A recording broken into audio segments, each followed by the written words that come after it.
Matt and Greg used to interview movie stars, but now they're doing a podcast. Hello, I'm Greg Srizavasti. And I'm Matt Levitz. And we are Matt and Greg. used to interview movie stars. That's the name of the show. One of our highlights, this episode is a huge, no pun intended, maybe pun intended, Titanic episode. That is a pun. That is a pun. I think you intended it as a pun. Yeah, and I'm not good with the jokes. Are you excited? We are doing Titanic today. It's one of the biggest films of all time. Yes. And we were there. We were at this junket. Yes. Do you remember actually even going to the screening and everything at Paramount, the Paramount lot, Matt? Yes, I was there on the Paramount lot on their big theater. I remember having to pee, and it was much longer than I thought it was going to be. I remember going there before we get into Titanic. I remember going there with a person I had a crush on, thinking that maybe if I brought her to the Paramount lot, she would be impressed by me. And was she? She was impressed by the film. She walked away in love with Leonardo DiCaprio and not with you. Not with you. That's why I spend most of my days with Matt Levitz. Yeah, sorry about that. Okay, so here we are with Titanic, a whole bunch of people. Who do we have? We have Gloria Stewart, Billy Zane, Francis Fisher, writer-director James Cameron, Leonardo DiCaprio, and Kate Winslet. A lot of people. First, we are doing Junket Talk, and I expect that this is probably going to be our last Junket Talk because this is kind of the last big topic that we haven't talked about yet. And after this, I think we've kind of done it. We've sort of covered the gamut. So, little anecdotes will come up from time to time, or we'll talk about junketeers as appropriate. But I think this is going to be our last time devoting a chunk of time specifically to reminiscing about something about the junket world. So as our swan song to Junket Talk, we are going to talk about the formation and the early years of the Broadcast Film Critics Association and our award show called the Critics' Choice Awards. BFCA was created by Joey Berlin, by the way. And Rod Lurie. Joey Berlin. FYI was my first boss after I graduated the UCLA Daily Bruin. I worked for Joey Berlin for a little bit over a year. I remember that. For this outlet called 60 Second Preview. I used to help him do press junkets, and I'd review films and VHS releases. So it was a very formative time for me, not just we're talking about the formation of the BFCA, but eventually that would come several years later. But Joey was a big influence in my early years as a junketeer / reporter. Yeah, you knew Joey really well. I did. He was a huge Joey Berlin. A little personal anecdote regarding Joey Berlin. Yeah. Nothing that personal, but... he was the co-founder of the BFCA. He co-founded it with Rod Lurie, but Rod left when he became a filmmaker. Right. And since that point forward, the BFCA has been run exclusively by Joey Berlin. He has been the president of the BFCA year after year. He's never not been reelected. Yes. So it continues to move forward. I'm still a voting BFCA member, by the way, Matt. I am. Yeah, I am an emeritus member. Yes. Yeah, that means you're classier than me, Matt. Is that what it means? But the early years of BFCA, you want to talk a little bit, you were going to say... Well, I wanted to start with the very, very beginning because we are founding members. Okay. And it actually started at a junket when Joey had a clipboard and he said, I'm starting this thing. Is anyone interested? And we all put our names on it. We signed our names and we gave our phone numbers, and I don't think we had email addresses back then, but, probably our address. We all signed up for this thing. He gave kind of a quick little pitch, and we all said, yeah, that sounds fun. And that was how it all started. There were like 10 or 12 of us in that room, and we were the very first members of the BFCA, just because we happened to be at that junket that day. Yeah, the senior members. Yeah. Now, the first years of the BFCA, the show wasn't broadcast. We would vote. The whole idea was to sort of take on the Oscars eventually. We wanted to be one of those big award shows. We never actually expected that we were going to overtake the Oscars. We more had our sights set, I think, on the Golden Globes. Like, we could probably overtake the Golden Globes. We knew we're never going to overtake the Oscars. That's its own thing. That's the crown jewel. They will never be overtaken. But we wanted to be one of the major players. So we would vote at the end of every year on a lot of the same kinds of categories that the Oscars had. And we would have a luncheon at the Beverly Hills Hotel, if I remember right. Yes, Beverly Hills Hotel. Yes, if I recall. Yeah, or the Beverly Hilton, or well, I don't. One of those Beverly hotels. I remember the first Yeah. one being very intimate. You could sit at the table. Well, the first. God, I don't even know how many years, 6 or 8 or 10 years. The early years of the Critics' Choice Awards were very different than it was now because it wasn't broadcast. So we didn't have a time limit and we didn't have to be star heavy. So the members would be the ones presenting all the awards. And I even presented one of the years. I presented to Stephen Schwartz, who had won for Prince of Egypt. Oh, cool. So I got up there and I gave a speech and gave him his little trophy or plaque or whatever it was in those days. I don't remember. Yeah. But it was a luncheon and it could go for 3 or 4 hours, and it was very intimate and informal and a lot of fun. And we did this once a year, and we would put on tuxes and felt like we were playing dress up because, I mean, it was just the Junketeers. It was weird that Joey wanted to call it the Broadcast Film Critics Association because it was not made up of film critics at the time. It was made up of Junketeers. And that changed later when they realized they were becoming bigger and they were falling under scrutiny and they needed to be what they said they were.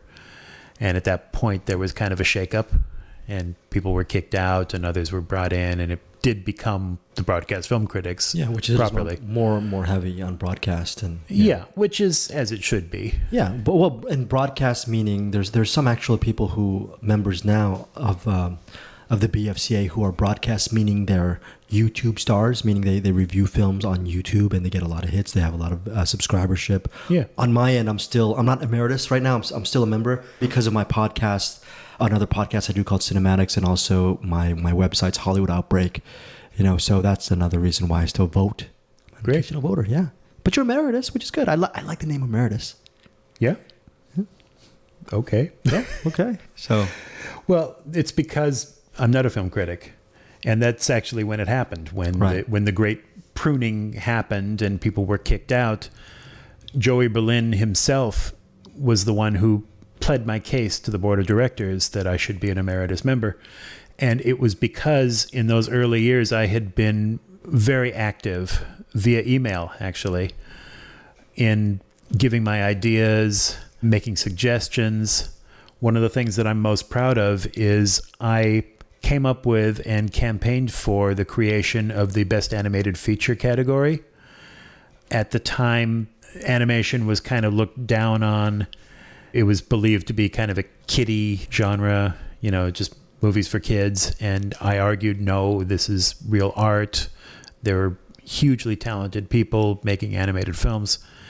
And I did convince them, and the BFCA did create that category, and this was 3 years before the Oscars followed suit. Yeah. So I don't want to say that I'm directly responsible for the Oscars doing it. I'm sure there were a lot of other factors and, things going on.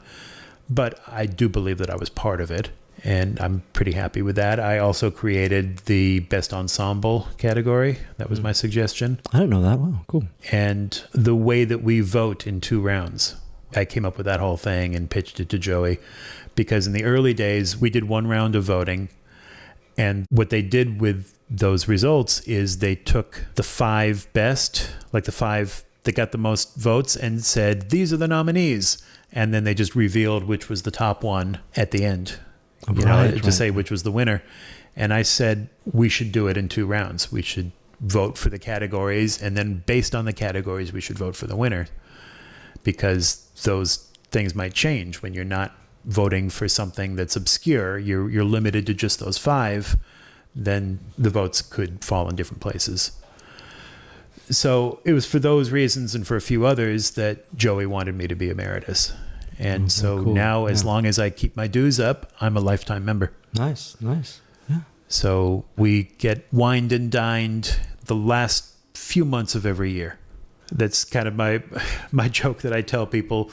We're nobodies for 8 months of the year, 9 months of the year, whatever it is. They couldn't care less about us. But then all of a sudden, from about the middle of September, suddenly we become really important to them, and they start inviting us to premieres and parties and Q&As and all these events. And then the DVDs start showing up.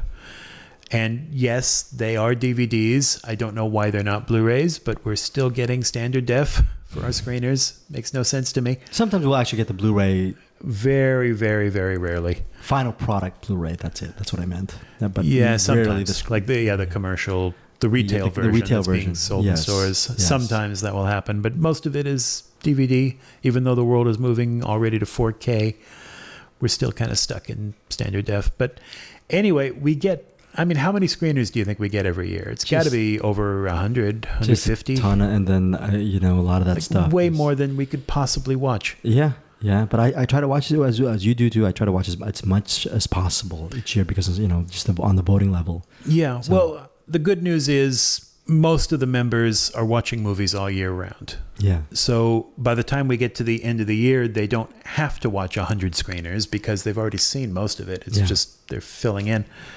What I always thought was special about the Broadcast Film Critics Association as a voting organization compared to the other ones is this is the group of people that are seeing over 300 movies a year. So who better to give their determination of what is the best? Right. Oscar voters, they're not seeing over 300 movies a year. Right. They're seeing a handful. Yeah. Yeah. So the votes are not necessarily representative of educated voters. Yeah, just a sample size, really. Yeah. But the BFCA sees all the movies.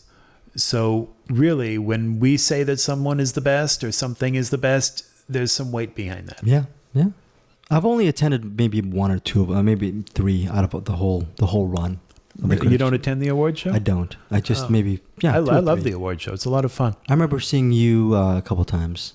But yeah, we would run into each other. Yeah. Sometimes that would be the only time we ever saw each other after. For years. Yeah. Yeah. After I stopped doing junkets, I would see you at the Critics' Choice Awards, and that was it. Yeah. Yeah. I remember in those early years, my then wife, Erica, used to get posters signed. There would be movie posters from all of the nominated films, and it would be her job to walk around the room during the luncheon and get the stars and the directors of that movie to sign the posters. And this was for charity. The posters were then auctioned off and the money would go to charity. I actually have an anecdote, and I'm going to be very careful not to name names. There was one day where I was standing outside after the ceremony and I was waiting for my car from the valet. And one of the junketeers came out and he was holding all of these signed posters and he asked me to help him load it into the car. So I said, all right. And the car came up and we put all of these posters into his car and then he drove away. And a few days later, this email went out. I believe it was Joey who sent it to all of the members going, our posters were stolen. Does anyone know anything? And I went, oh my God. The guy who did it asked me to help him do it. I abetted. So I immediately emailed Joey and told him who it was. And Joey was able to get those posters back and the guy was kicked out of the club. So wow. Pretty brazen. Pretty brazen. But a memorable experience. Another one that I wrote down. Were you there the year that Robin Williams and Jack Nicholson were up on stage together? No. Okay. I remember watching that moment or something. They used it. This was in the early years when they still weren't broadcasting our show, but they had started bringing cameras in to tape it just for archival purposes. Right. And so this really memorable thing happened when Jack Nicholson and Daniel Day-Lewis and Robin Williams were all nominated for the same award. And it wound up being a two-way tie between Nicholson and Daniel Day-Lewis. So Robin was the only one nominated for that category who didn't win.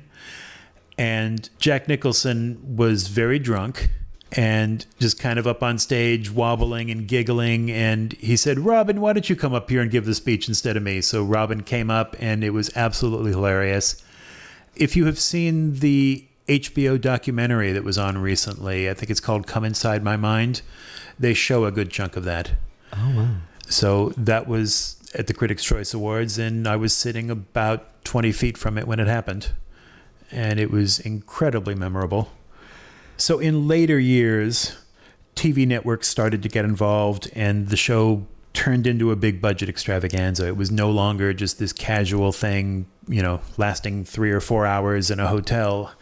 It became a big TV production, right, with budgets and sets and live bands and the membership stopped giving out the awards because we're not names. So now it's stars presenting to other stars. And in fact, we don't even have good seats anymore. We're in the back of the room because the cameras want to see stars. So all of the big names are sitting in the good seats all around. And then the members, the ones who are doing all the voting, we're in the nosebleeds. But that's the price of success. Yeah. You know, I don't mean that as a complaint. I completely understand all of it. You know, it's a TV show and we want it to be successful and we want people at home watching to enjoy it. And they don't want to look at us. Yeah. They want to look at stars. Yeah. So it's all good. It's become a name. It's a name that the lay person knows. My local barista, my local Starbucks, I said, oh, by the way, I'm a voting BFCA member. And she says, what's that? She goes, well, ever heard of the Critics' Choice Awards? And she said, oh, totally. Yeah. So it's just, it's good that it's gotten to that level already. It's exciting. And it's exciting thinking that it started at a junket with a notepad. Yeah. You know, a little clipboard. And now it's this national TV show with, I mean, it's just amazing being at that awards show because it's all the same people who are at the Oscars because our categories are the same as the Oscars pretty much. We tend to predict what they're going to vote for. So it's for the most part, like 90 to 95% the same people. Right. So it's just like attending the Oscars and you walk around in this room and everyone's in tuxes and $1 million gowns and it's the biggest stars in the world. And you just kind of go, how did I get here? Yeah. You know, it's surreal. Yeah, definitely surreal. We do this once a year and we get to attend the show and it's exciting and I really love it. And it is on TV, so we like to keep our show evergreen and not date it too much. So I'm not going to say, here's where it's on and when. I'll just say it airs every January. And if you check your local listings, you will find it. The show is called the Critics' Choice Awards. It's a good show. I watch it on occasion. All right, then. Yeah, alrighty. And look for Greg and I. We'll be in the nosebleeds. We'll be tiny little dots in the back I of the can't screen. remember the last time I did it, but it's one of these days I'll go back again. But I do love voting, and it's a great organization. Good people there too. It's a good show. It's exciting that it's our thing, you know? Yeah, definitely our thing. So now we are back to Titanic. Yes. The star of the show. Yeah. Before we get to our first interview, I do want to say Titanic was nominated for 13 Academy Awards in 1998, and it won 10 of them, including editing, cinematography, director, and Best Picture. It did not win any acting awards, although Kate Winslet and Gloria Stewart were both nominated. With a production budget of $200 million, its worldwide box office has surpassed $2 billion. At the moment, here in 2018, it holds the number 2 position of all-time highest grosses worldwide. Number 1 is Avatar, proving that the only filmmaker bigger than James Cameron is James Cameron. For domestic grosses, it's currently at number 5, behind Avengers Infinity War, Black Panther, Avatar, and Star Wars The Force Awakens, though of course that can change at any time and probably will. It is interesting to compare these interviews to the interviews a few episodes ago when we covered Waterworld. Both of these movies are set on water, and they both got terrible press while they were filming, mostly because they both went ridiculously over budget. But one of them is now considered a beloved timeless classic. It won Best Picture at the Oscars, and it earned $2 billion, while the other one is Waterworld. So if you haven't checked that episode out yet, you might want to listen to it back to back with this one and think about what makes these two films so different. Why did that one go so wrong while this one went so right? And I actually think you're going to find a lot of clues to that mystery in these interviews. Nice, yeah. So the first one we have is Gloria Stewart. She played Rose Calvert at age 101.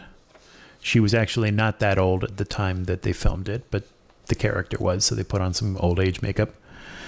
As I mentioned earlier, she was nominated for a supporting actress Oscar for this performance, but she lost to Kim Basinger for LA Confidential. She talks about having come out of retirement to do this movie. The truth is she had only been out of work for about 8 years, which isn't too bad. In Hollywood, they call that taking a break or going to rehab. Oh, boy, yeah. I guess that's something else. Anyway, after this, she continued working up until her death in 2010 at the age of 100. but she had a very long and storied career, and Greg is now going to tell you all about it. No, I mean, she just started in 1932 with the Coens and Kellys in Hollywood. I mean, during the interview, she talks a lot about working with Shirley Temple, who she called a dear. Right. So that was really cool. There's just a lot. She was never really a lead actress, like Lana Turner or Veronica. We're talking about Veronica Lake, but you just look at some of these really popular films that she was in 1935. She was in one of the Gold Diggers movies, Gold Diggers of 1935. She was also in looking through some of her stuff. Like there's a movie called Time Out for Murder. She played Queen Anne in the 1939 version of The Three Musketeers, so that was high profile for her.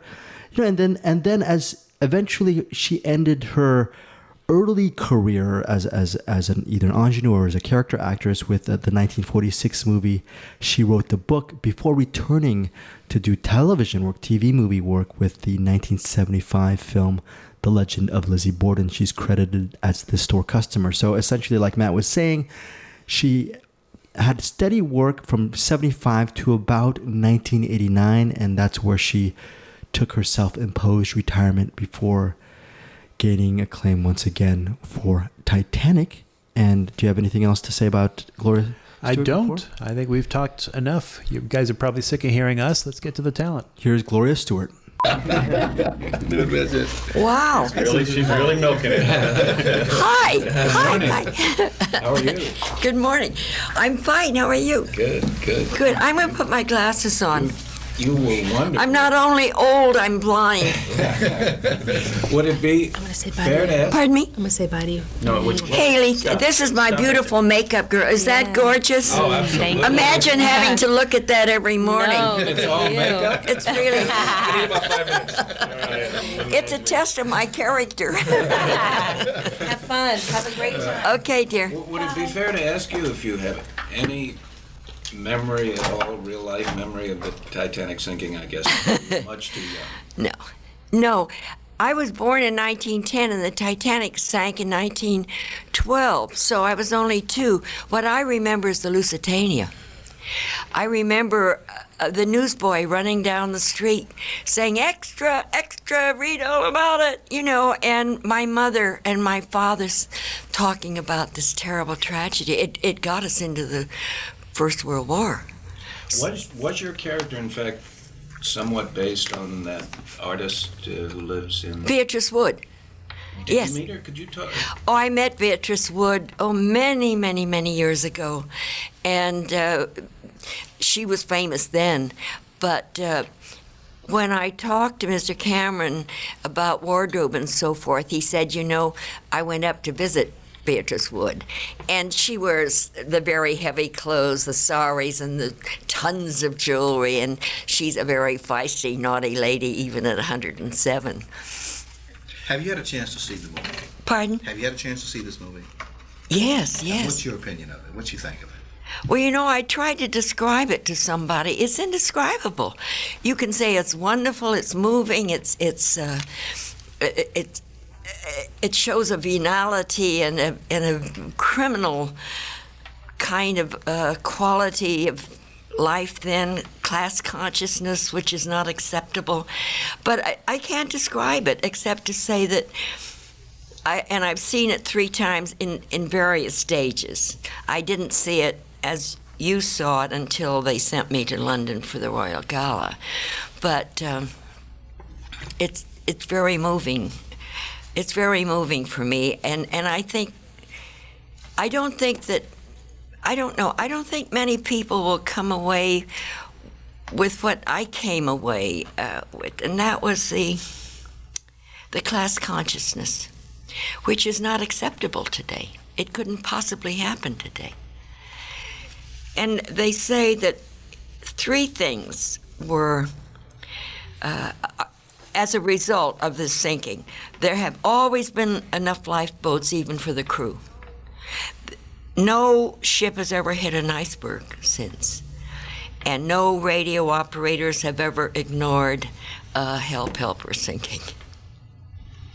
How did you feel when you first saw that underwater footage that Jim shot of the wreck? Well, someone asked me, the scene that impressed me the most, I think it's the opening shot of that submersible with the little lights coming down in that murky water, and then the prow of the ship.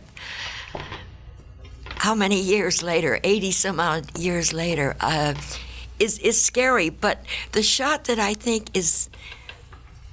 describes this picture most of all is that wonderful shot of DiCaprio on the bow with his arms out, America, America, here I come, and screaming and hollering, and then with Kate Winslet. Because it is a story of courage and survival. Speaking of survival and courage, how were they able to get you out of retirement to come into this movie? The words. You know, for an actress, you have to have words. And his script is so beautiful.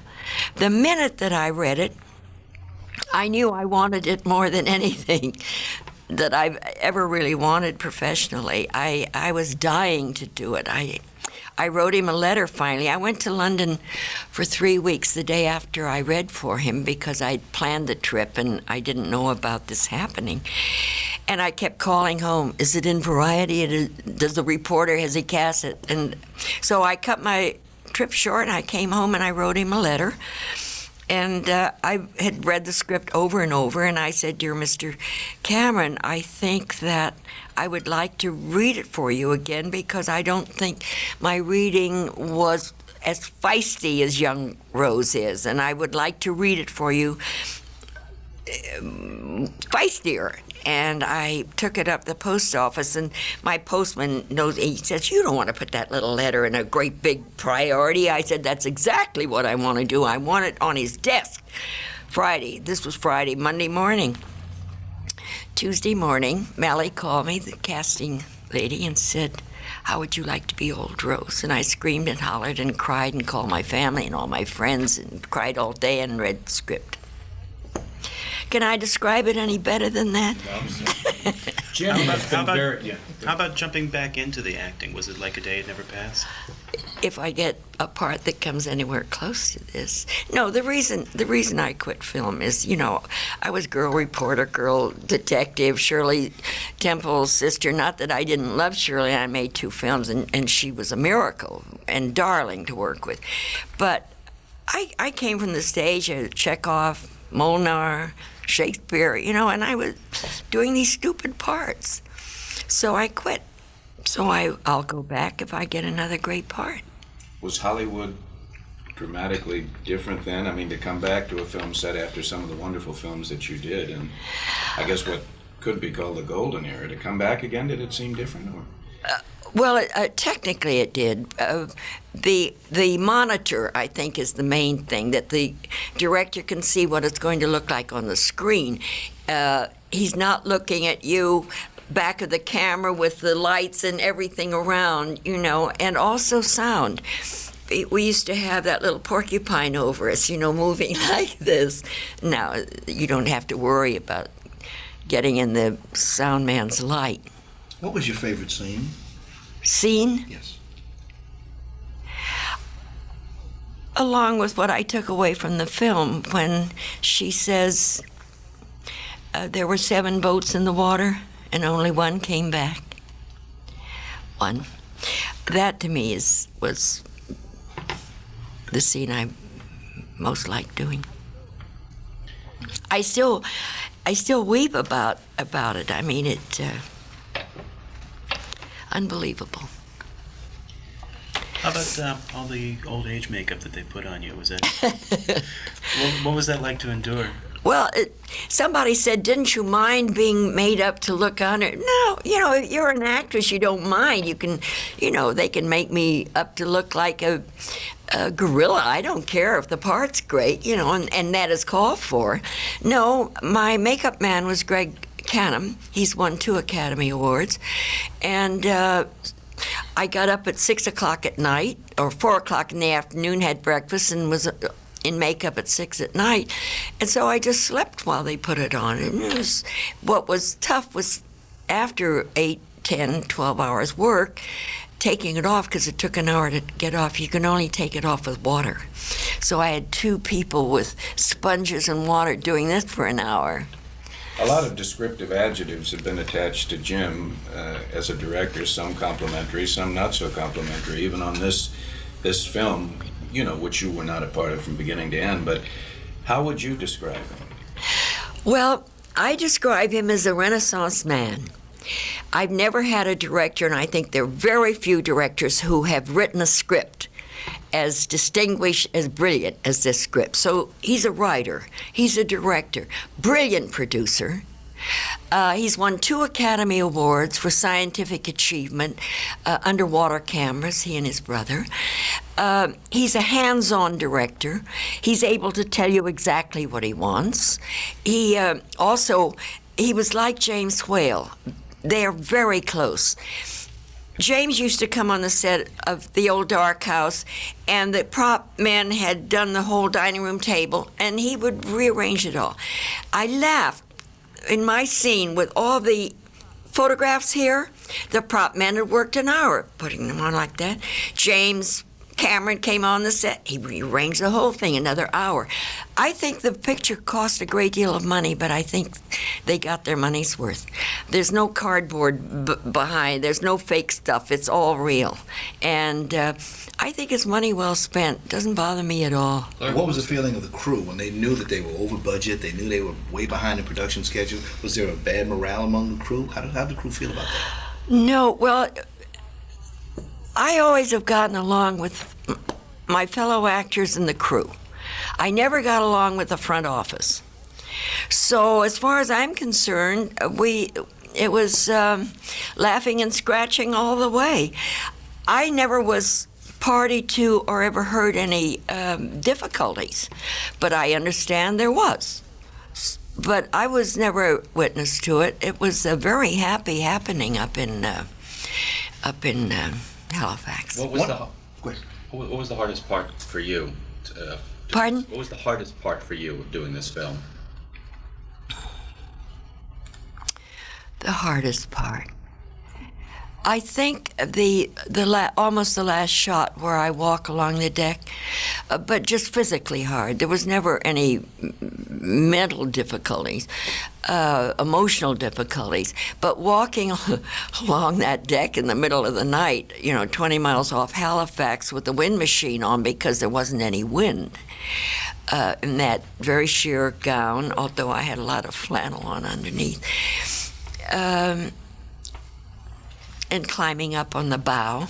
I'm an old lady, and it's hard to climb up on a bow and hold on and with the jewel and so forth and so on. I guess physically, but it was okay. I mean, I did it. Are you back now? I mean, are you out of retirement? Does this mean that we're going to be seeing you in other films? Well, I've already turned down 3 scripts. One was too violent, and one was too stupid, and the other one was I didn't have enough to do. So I don't know, it just depends. I don't have an agent. I don't plan on getting an agent. They want to find me, they can find me. I'm a book artist now. I have my own press, a private press, and I make books. I set the type, hand set type, hand print, everything. So I'm very busy. Can you talk about your earlier acting career? Because so many people now are just going to come to know you from this. But what were the highlights of your acting career before, in your perspective? Well, I think probably when Universal signed me, I think my second picture was with John Ford, and of course. In 1932, he was not as famous as he was later, but it was a picture called Airmail. And their publicity mailed me from Hollywood to New York in an American Airlines plane. And I got into the plane. There was a wooden stool step. I stepped on that. I stepped into the plane door, and they took my photograph. 3.5 days later, we landed in Newark because it took us 3.5 days to get to New York from California because there were storms. We came down in Cincinnati, we came down in someplace else, someplace in Arizona, we came down in in Albany, and finally when we got to Newark, just the pilot, myself, I heard the radio say, you're over the left-hand side of the field, and you're over the right-hand side of the field. You're so high and so forth. So when we finally did land in the fog and the rain, pilot came out like this, and he said, I had such a hangover at a big party last night. And I looked at him. I couldn't believe it. But that was 1932. That was the first big happening in my professional life. With the Shirley Temple movies. Pardon? With the Shirley Temple movies. Oh, Poor Little Rich Girl and Rebecca of Sunnybrook Farm. And she was a miracle to work with. If you forgot a line, she gave it to you. She was polite, she was sweet, she was professional. She always knew her lines. She was a darling. And I remember 20th, someone coming over and saying, Bill Robinson and Shirley are doing a number. So we all took time off and went over. And Bill Robinson, it was that famous going up the stairs scene. And he went up one step, and Shirley looked at that, and she went up once. She never missed a beat. And this is without rehearsal. I mean, just looking. Busby Berkeley? Pardon? You were in one of Busby's, the Gold Diggers. Yes, Gold Diggers of 1898. Was that a fun film? I loved that part. Yes, I loved that part, and Dick was great to work with. I didn't see very much of Busby because in those he didn't really direct any of the scenes with Alice Brady and the actors. He was doing the musical. We had dialogue director, so we knew our lines and so forth. And then he would lay it out, but he was mostly interested, I think, in doing the musicals. Is that a whistle you're wearing?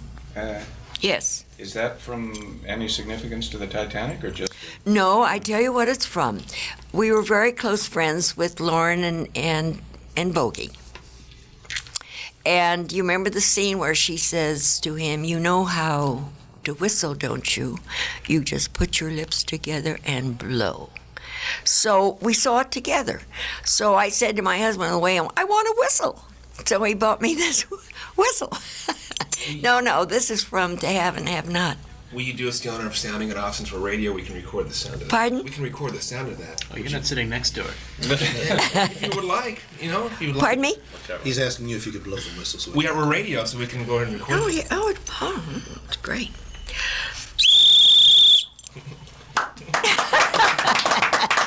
Okay. Thank you. We're going to move on to a new room.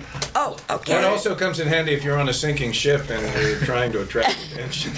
Oh, Thank you you. have to forgive an old lady. I've developed arthritis. Thank you for being here. Sylvia Sidney described it. She said old age is sucks. I say it's the pits. Thank you so much. Thank you. Oh, I forgot to warn you guys. She's going to blow a whistle, and it's going to be loud. So, hey, now you know. You're welcome.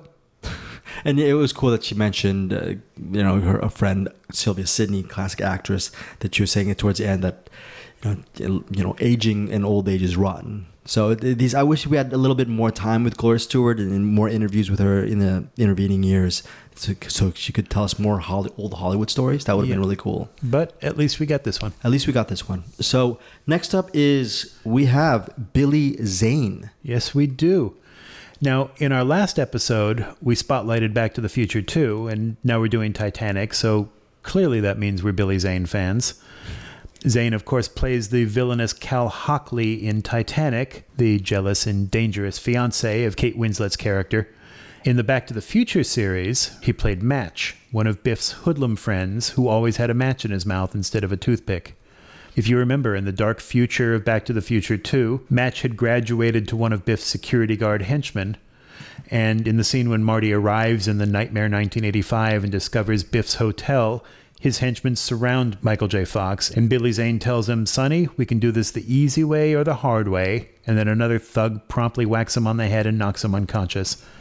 This was one of Billy's very first roles. His career got a little bigger after that, and Greg, why don't you walk us through some of the high points? I mean, even before Titanic, he was getting a little bit of heat with the 1993 film Tombstone. Before that, he actually, during the interview, he talks about playing a cat on the ocean.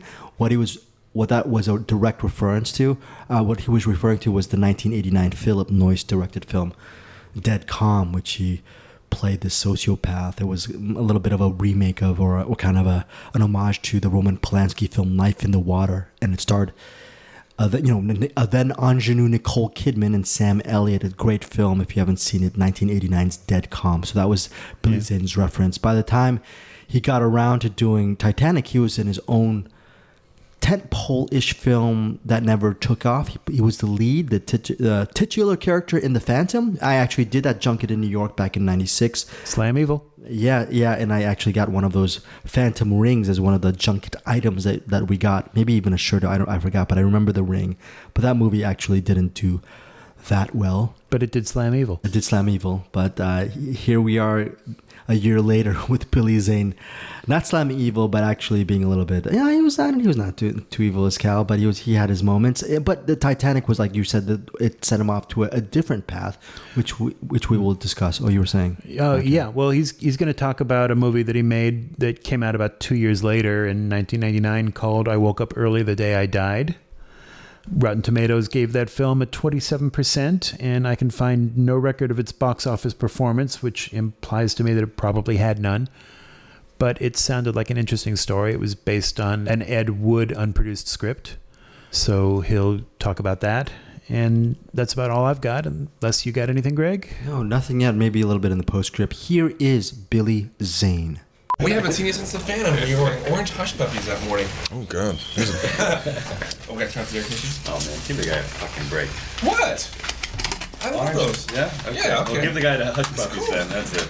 Love those hush puppies. Thank you. Still have them. Most comfortable. I do indeed. Yeah. I'm not wearing them now, unfortunately.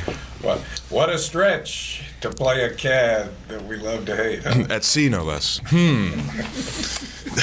But I mean, when you see a part like this coming, even though it's, in a totally different historical realm and it's James Cameron and it's an epic, do you get a little feeling of deja vu, or do you just go for the character?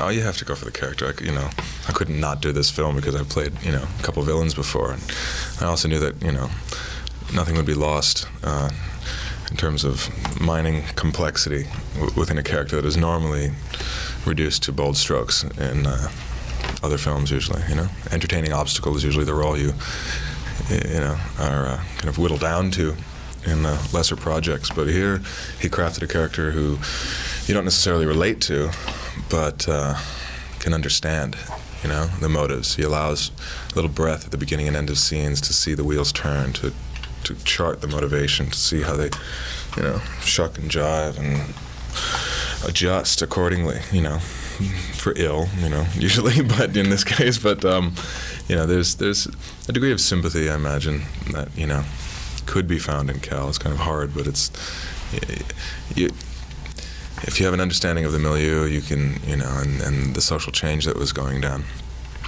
you can see it. Here's a, young man in his prime, completely ill-prepared for the turn that the century was taking, certainly, and for, the turn of events that were hyper-personalized by his fiancée, who's suddenly becoming a, suffragette in the making, and, is discovering what her true, more primal understanding of, her heart.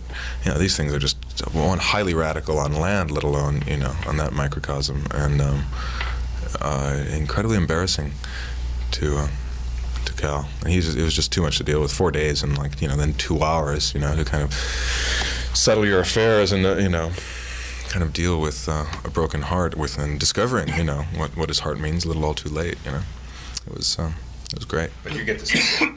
Huh? You get the sequel. Yeah, that's it. Pedantic, the movie. At one point, were you ever in costume with thousands of people on deck of the Titanic? Ever realized and have an internal moment about the tragic, just the tragedy? Did it ever come and sweep you? Always, man, always. It was normally. I don't go to normally. Unusually, in this case, the sets were so large, the extras so vast, the dressing so detailed, and everything, stamps on the forks and the plate. You couldn't, turn around with being in a time capsule.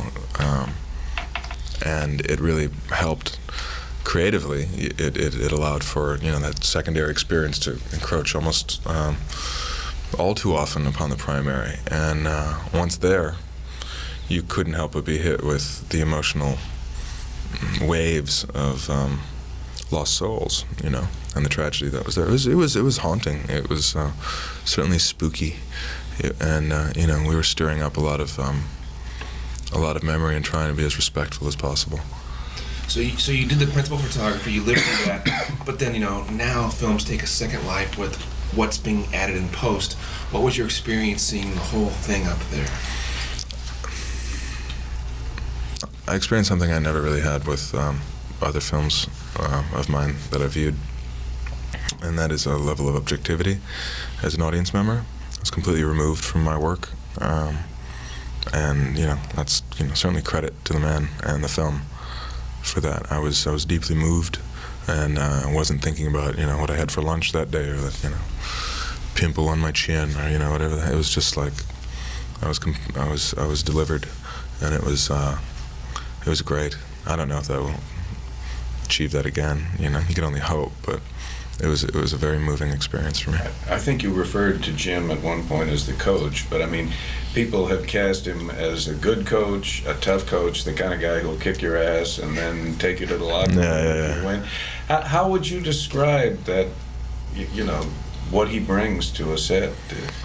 Well, that was my description, actually, so I'd use that one.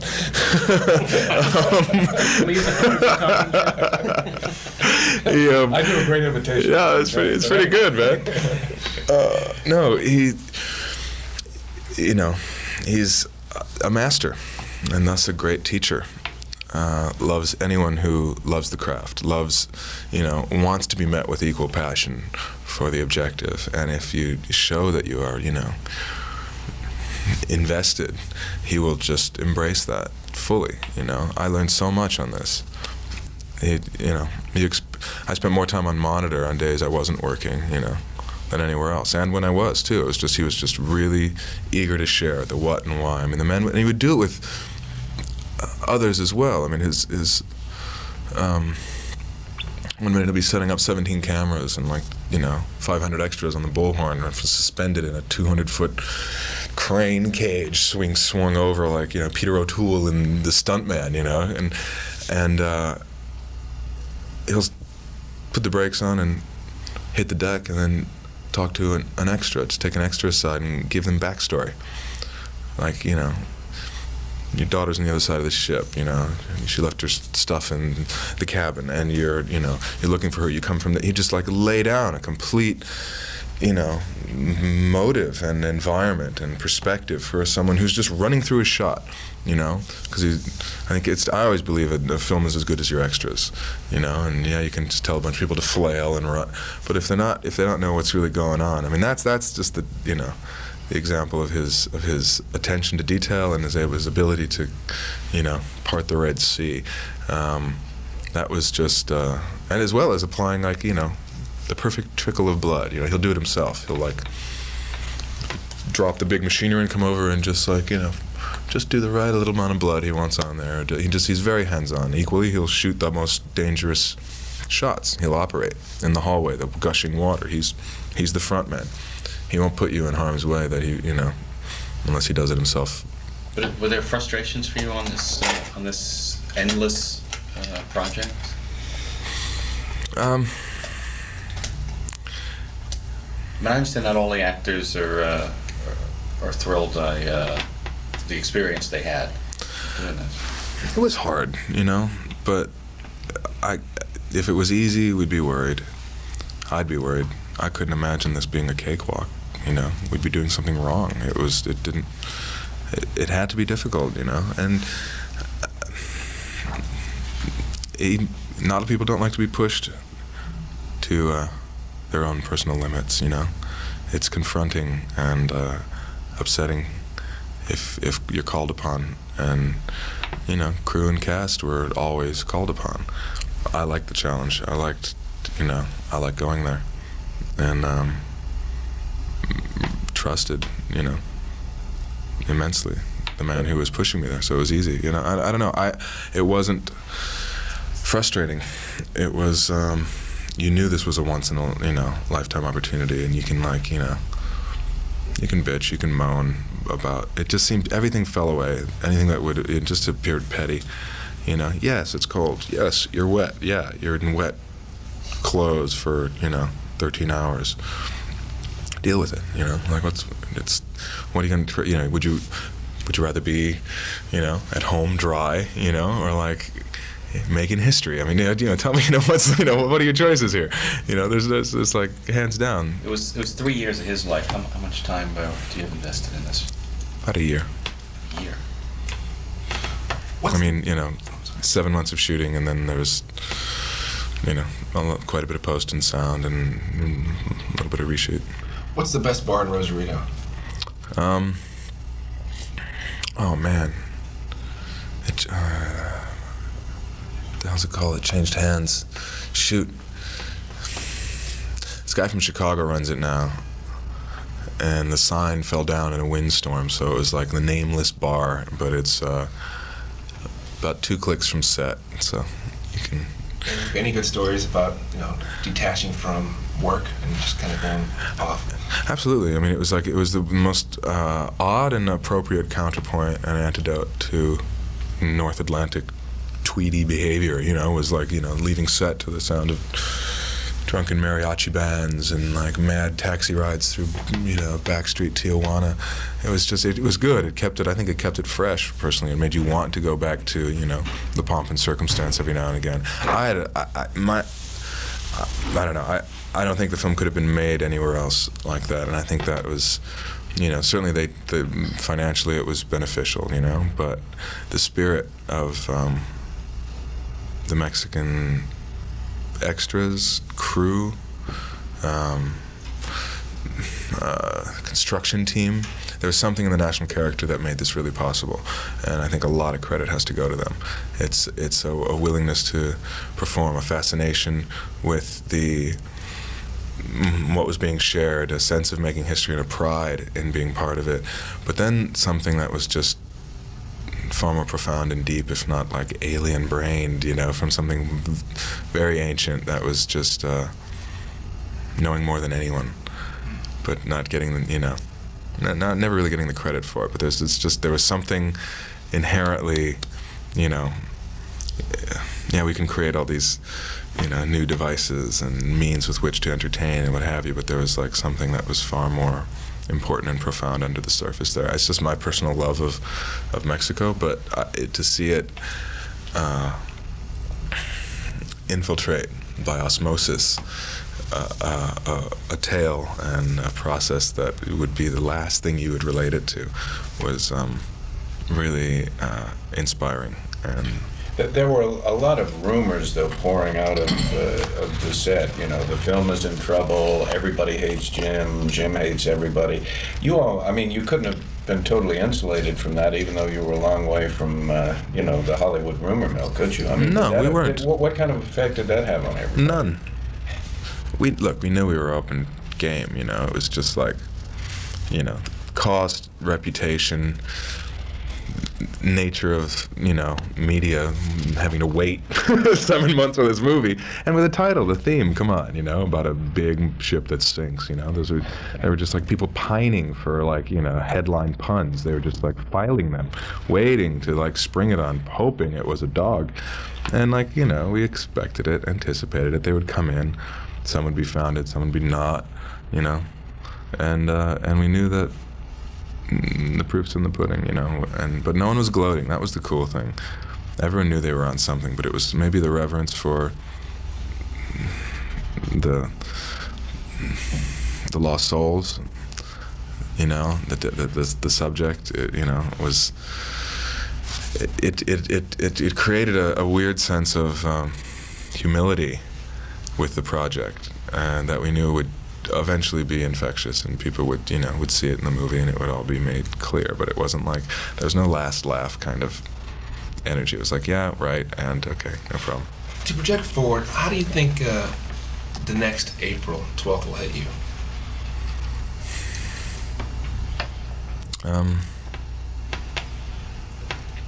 I really don't know. Hopefully I won't be on a cruise.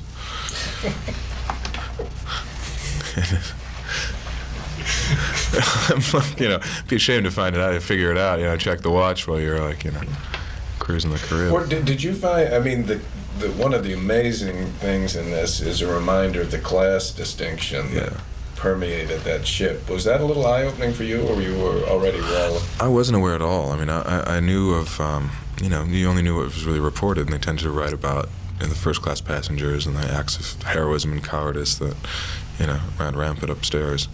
But the biggest tragedy certainly was the fact that there were so many immigrants coming to America with, so many hopes of just a bright future dashed, just, and if not, locked down below, and not told. You had people who didn't speak English, who were never really told what was happening until they saw water kind of lapping against their ankles. It was, that was just incredibly moving and mind-blowing, really. And this, assumption, gross assumption, and this kind of, untouchable, reverence they gave technology for the day. Nothing's changed. We're just the same, And if anything, if there's a parallel, I mean, that was what the Iron Age, pre-war. That was the way that, countries flexed their muscles. They would like, who's got the bigger toy in the pond? Then it was mechanized warfare, but it was like before that it was like, those were world powers playing there with their big ships and the faith, the fact that man could make these things, that arrogance. I think if there's a parallel, instead of iron, it would be silicon, and the almighty computer, I think there's a lesson to be learned here.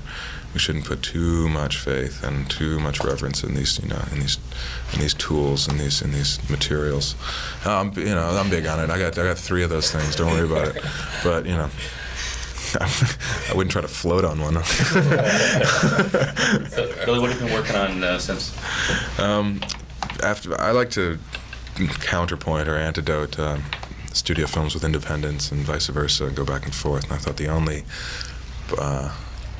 possible appropriate counterpoint to working on a James Cameron, A+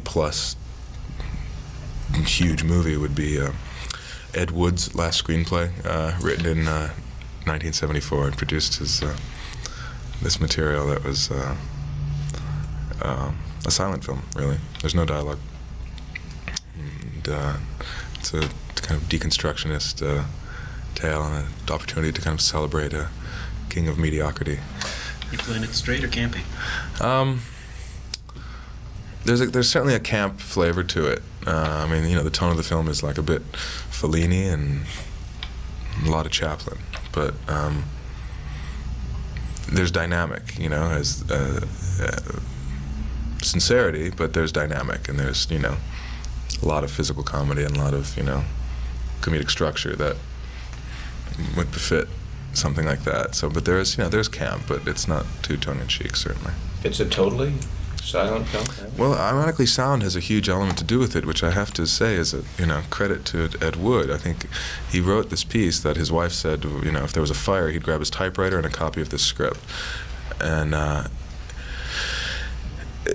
it's the lead character is a thief who escapes a mental institution and nurses drag appropriately, and steals some clothes from a clothesline, and then a hot dog, and then a car, and then a couple bags of cash from a loan office, and he goes on this crime spree where he can't really help himself, and stashes it in a cemetery during a cult funeral in a coffin, and falls into a grave and gets knocked unconscious, goes to retrieve it, and it's gone, and systematically goes to the list of hired mourners and bumps them off one by one trying to find his loot, only to discover it in the bagpipes of the cemetery caretaker. Just like, it's wacky as shit, but it brought out the most amazing talent who wanted to make this movie. I mean, we have like 30 day players that range from, I won't call them cameos, but I mean they're roles, proper roles that range from like John Ritter, Sandra Bernhardt, Tippi Hedren, Ron Perlman, Andrew McCarthy, Rick Schroeder, the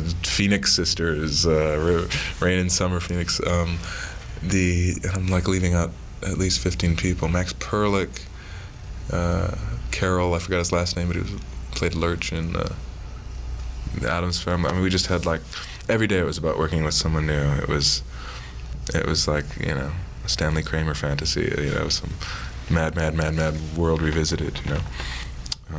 But that's exquisite. That was just, it's a very fun film. I mean, and a chance to celebrate, you know, bad film techniques, you know, bad continuity and booms in the shot, but you know, it's a very film literate audience, as we know, and it's a, you know, I think they'll appreciate a little, you know, if there is anything camp, it's of the process of filmmaking. What's it called, and when will we see it? It's called I Woke Up Early the Day I Died, and is I don't know, probably this summer. You play the escapee. That's right. So was this your first chance to dress in drag, or have you?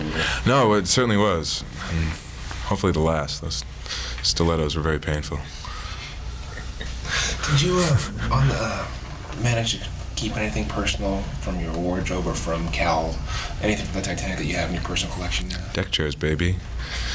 Come on, you kidding? And yeah, some of the clothes certainly, but like I don't want to even see those things. You know, I was wearing a tuxedo for 7 months. So you have friends ever go, oh, by the way, how do you introduce these to your friends? These they don't float, but they sure are comfortable. Jim is, though, I mean, determined to get things right. I mean, he's legendary for being a perfectionist. Absolutely. There must be days when you think, I know it's okay, why does he want to do it again? Or why is he fussing over that blood spot? Or why? He's always right, and he answers why. He tells you why. Even if you don't ask him, he shares why, because it's like he's confirming it for himself. That was the most exquisite thing, was like, he'd share with you what was wrong, logistically, with, you know, motivationally, you know, something, and you'd mine it together. But he is a perfectionist, but he, you know, he provides perfection. So if he demands it, it makes sense. I mean, there's a lot of blowhards out there with no talent, you know. This guy can bark all he wants. You know, give me a break. It's like, you know, get louder, Jim. You're not loud enough. You know, it's like, you know, it's like, keep going. You know, there's no limit really if you're measuring it against his talent, because he knows almost every department better than they do, and teaches while he works. His whole trip is contingency as well, and yeah, he'll come down, you know, but if we have to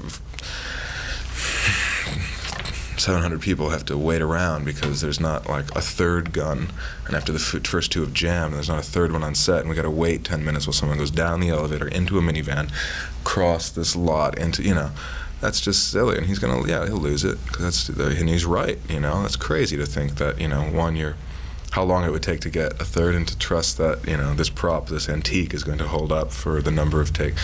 And that's what he teaches, is contingency, is cover your ass, be ready, be prepared.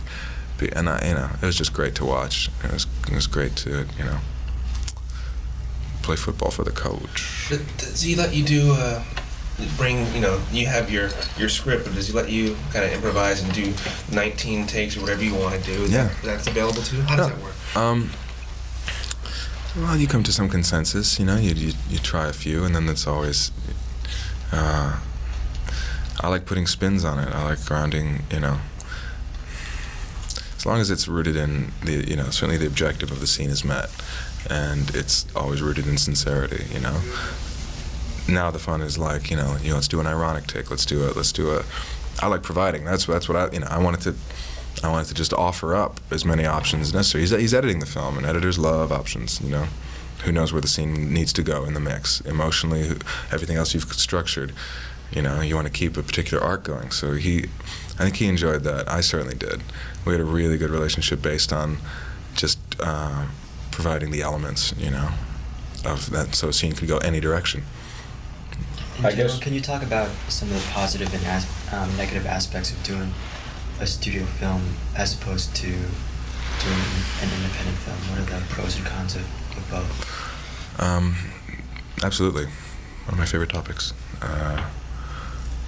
Normally you have to go to independent film to have a consistent vision of your director. Risk is low, costs are low, and they'll give a little more autonomy to a director.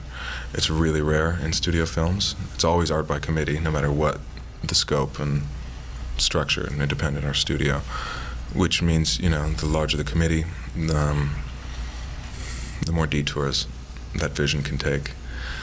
There are a lot of there's a lot of input that occurs in studio films that is based on, you know, keeping a job than making a film better. And in this case, none of that applies. This is the rare exception, because he's earned it, and they give him free rein. So you're taking the best of independent film, throwing the most money at it you can, and the best technicians, and like assembling an amazing cast, and it is the film it is because of the freedom they gave a man who deserved it, basically. Billy, when you spend $200 million to make a movie, some people, we know it's a business, and that means that a lot of people are getting paid, families are fed and all that stuff, but does it seem, do you have any problem with that large amount of money being committed to a single film? In Hollywood, it's a lot of money. Board of Trade, Wall Street, it's chump change. And, you know, you're talking about corporations moving billions of dollars.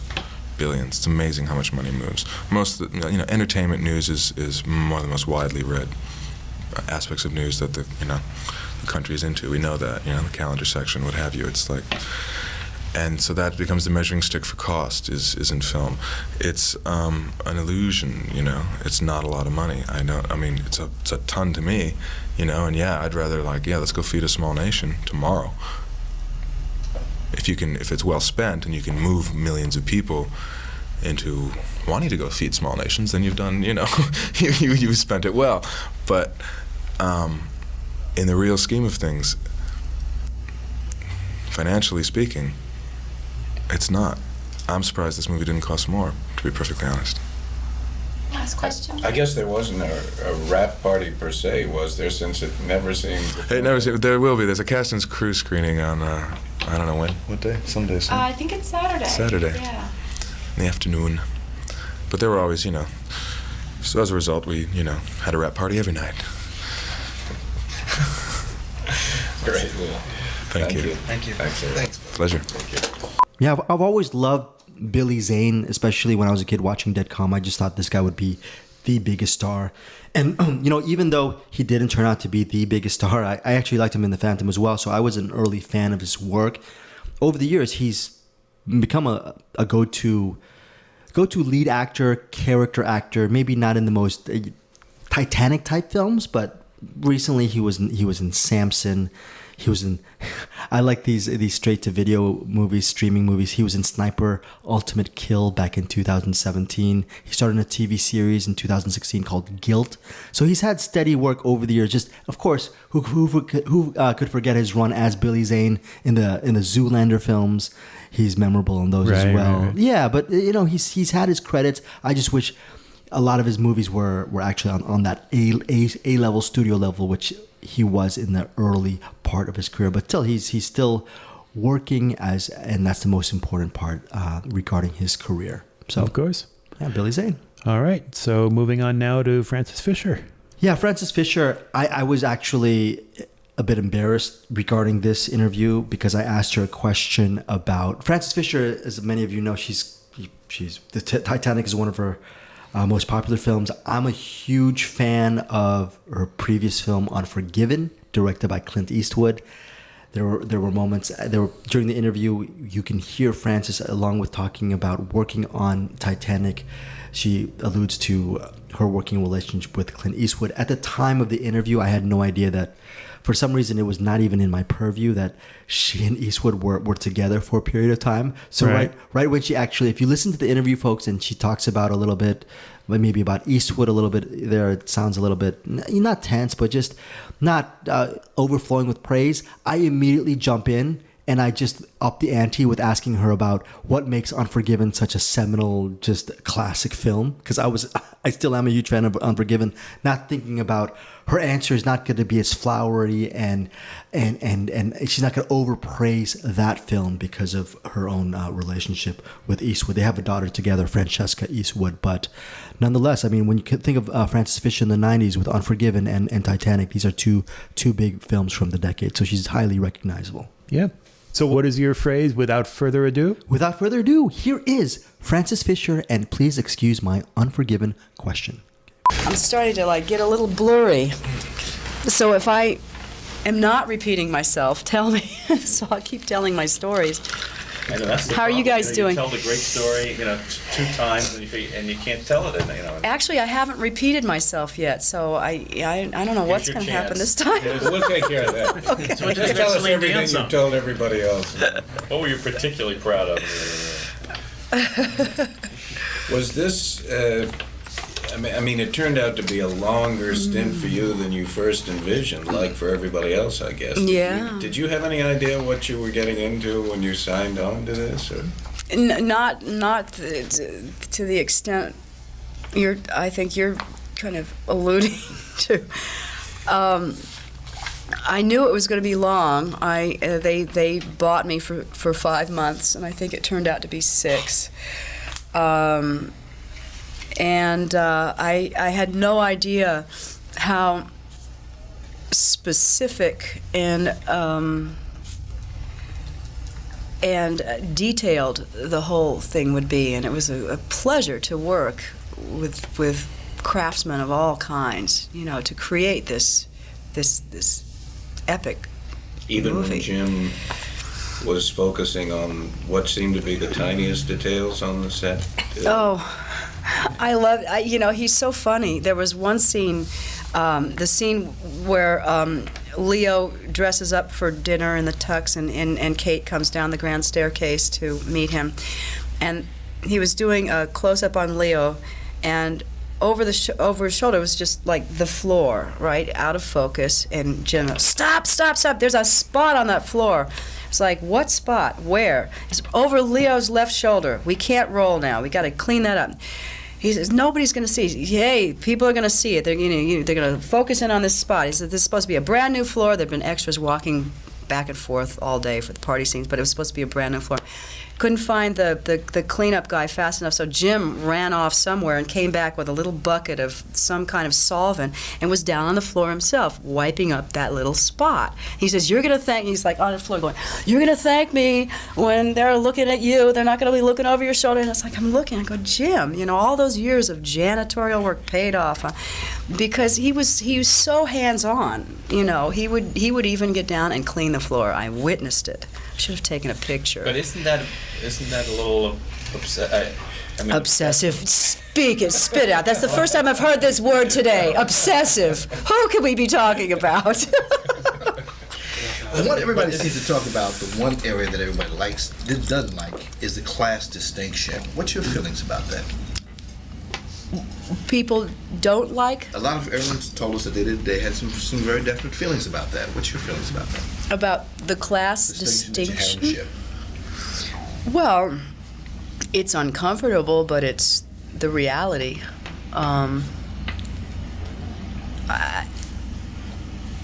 Class exists, as much as we'd like to live in a utopian society. I mean, it exists today, I think that Jim was showing not just class in terms of what was happening on the ship, but it was also what was going on in society, and is still going on in society. So I mean, to not like it it's a fact. Was it fun to do the period piece and the costumes and the? Oh God, it was so much fun. I loved going to my costume fittings. I didn't love so much getting into the corset every day and sitting around and waiting and all that kind of stuff. But that's, at least I wasn't wet. There were a lot of extras that were wet. I didn't get wet. So even though you're on a Rosarito set, can you describe the feeling as a person being like suspended over the side of the Titanic, What were some of those feelings like? I actually, Jim, tricky little guy that he is, we all got up there on the boat deck the first night, and we were getting ready to do the lowering the lifeboats, and he says, "Francis, I want to show you something." He just grabbed my hand. Next thing I know, he's leaping up on an apple box over the side of the ship into the boat, and he's got me in tow. And before I knew it, I was in the lifeboat and it's swaying like that. It was like it scared me so much because I wasn't expecting it. And I realized what he did in that moment was gave me an immediate feeling of what it must have been like to, with the chaos and the pandemonium, to just be, thrown into a boat, and that sustained me for the next couple of nights when we were shooting take after take after take. I could go back to that feeling that I had right there and recreate it for myself. Because after a while, you've got the stunt guys and everybody, the safety people, and you're going, "Oh, this is okay." You could get a little lax about it. You know what I mean?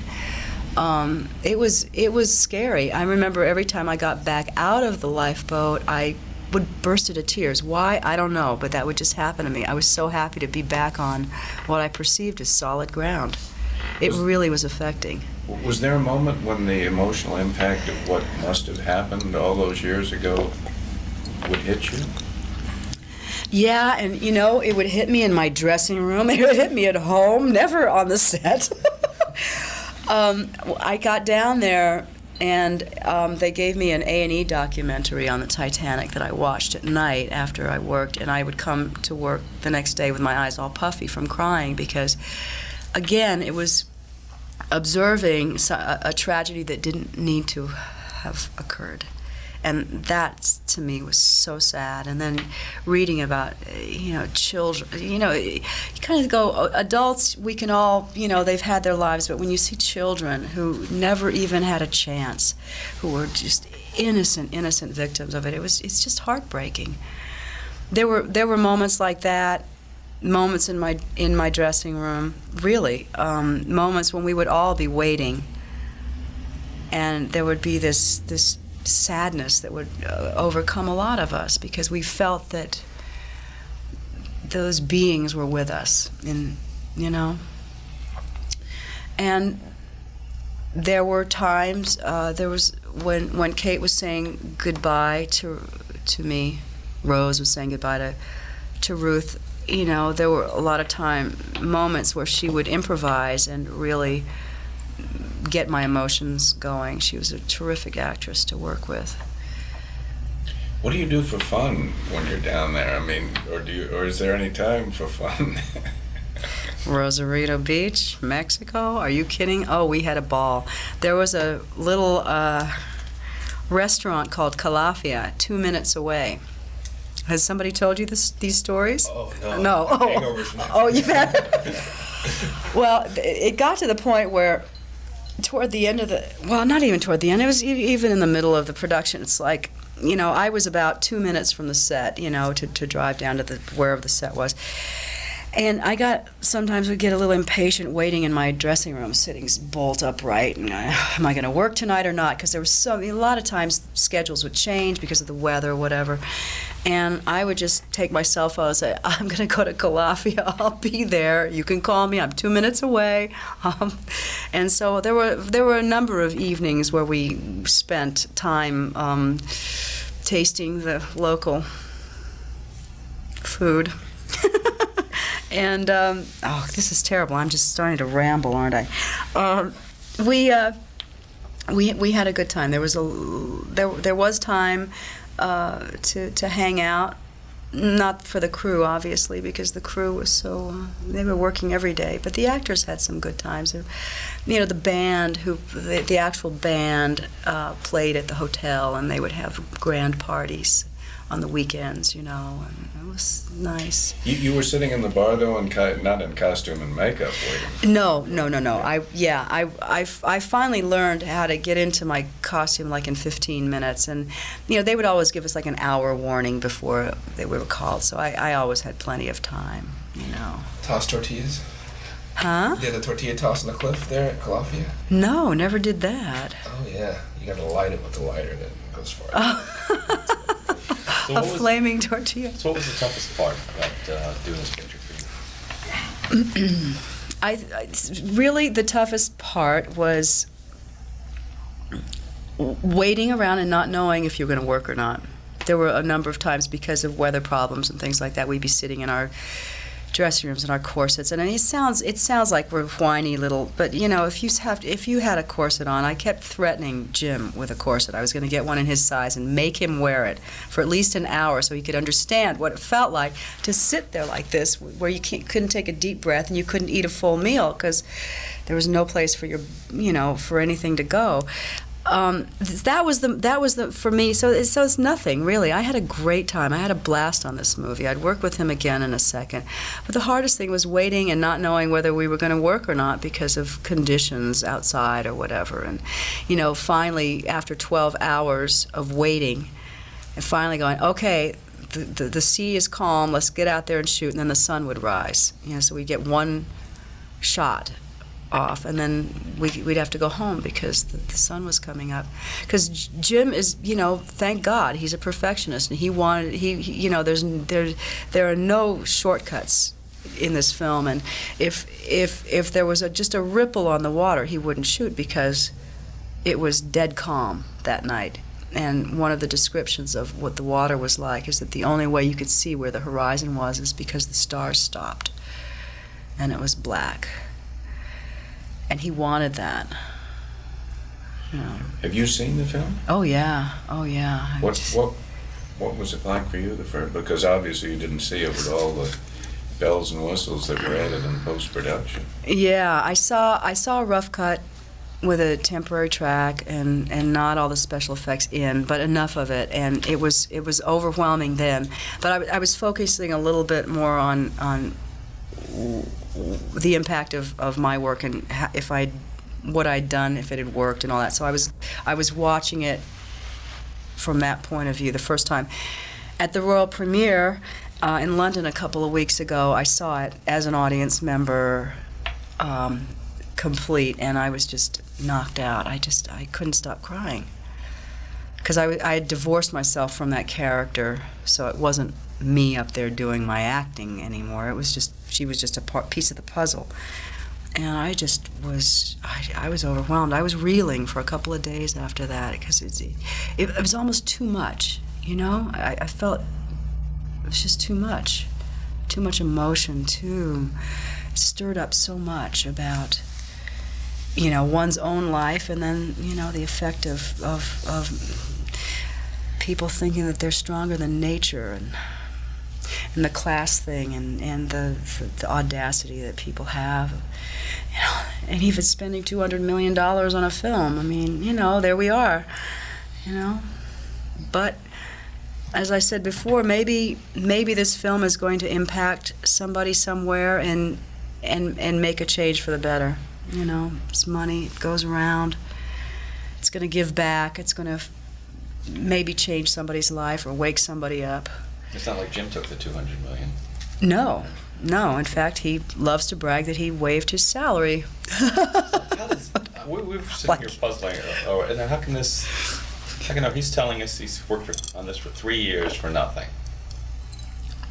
He said what? He said he worked on this for 3 years for nothing. Well, when you no money. Yeah, well, when you write something, you do all the research. You don't get paid for that unless you're hired to do it. And I think he just did it because it was a subject that he wanted to investigate. So he did all that work for himself. Yeah. Remarkable. Yeah. I mean, it's extraordinary what he's done with it. And then the cast all in support put their salary. No. You kept your salary?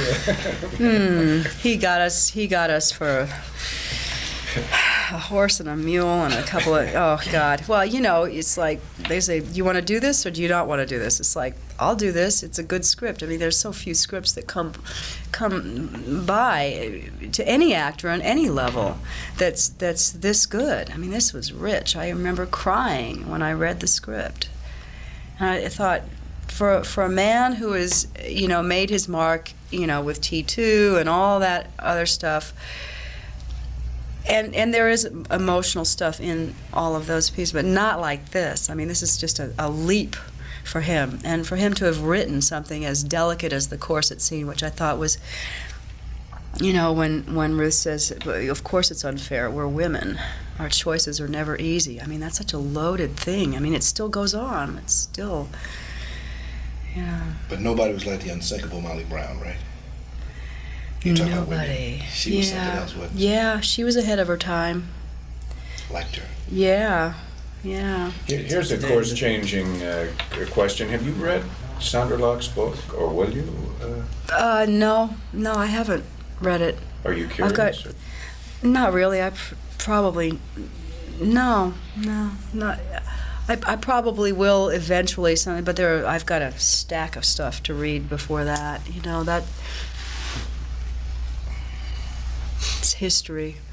Today and the future, you know, Unforgiven will be considered one of the best westerns ever made among critics. And the best western. One of the best westerns.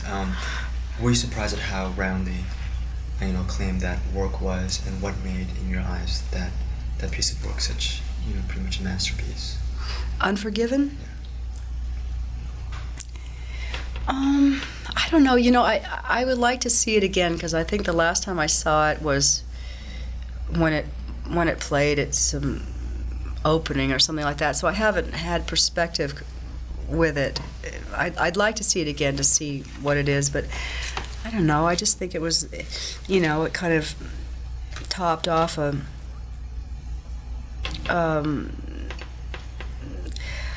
career in a certain way of a particular person who kind of put the crown on top of a certain place he was going. You know, Eastwood had done a lot of films before where there was really no conscience, and I think just the fact that he showed a character with conscience kind of erased all the sins that went before in a certain way. I think that was kind of maybe the public's or the voting people of the Academy. I think maybe that was what impacted them. That's just, you know, my opinion. Please don't write that. Knowing him well and having worked with him, were you surprised that he seemed to switch gears in Midnight in the Garden of Good and Evil? I haven't seen that film, so I don't know. I tried to read that book when I was in Savannah doing Wild America. I was down in Savannah. I thought, well, I'm in Savannah, but I was doing the movie, so I couldn't. I started to read it, I couldn't. I never got past the first chapter, and I haven't seen the movie, so I really don't know what it's about. I mean, I've read some reviews and things like that. I know it's a departure for him. In what way, I'm not sure, because he always does departures. I mean, Tightrope was a departure in a way, and Every Which Way But Loose was a departure, you know. How do you think this next April 12th will hit you personally?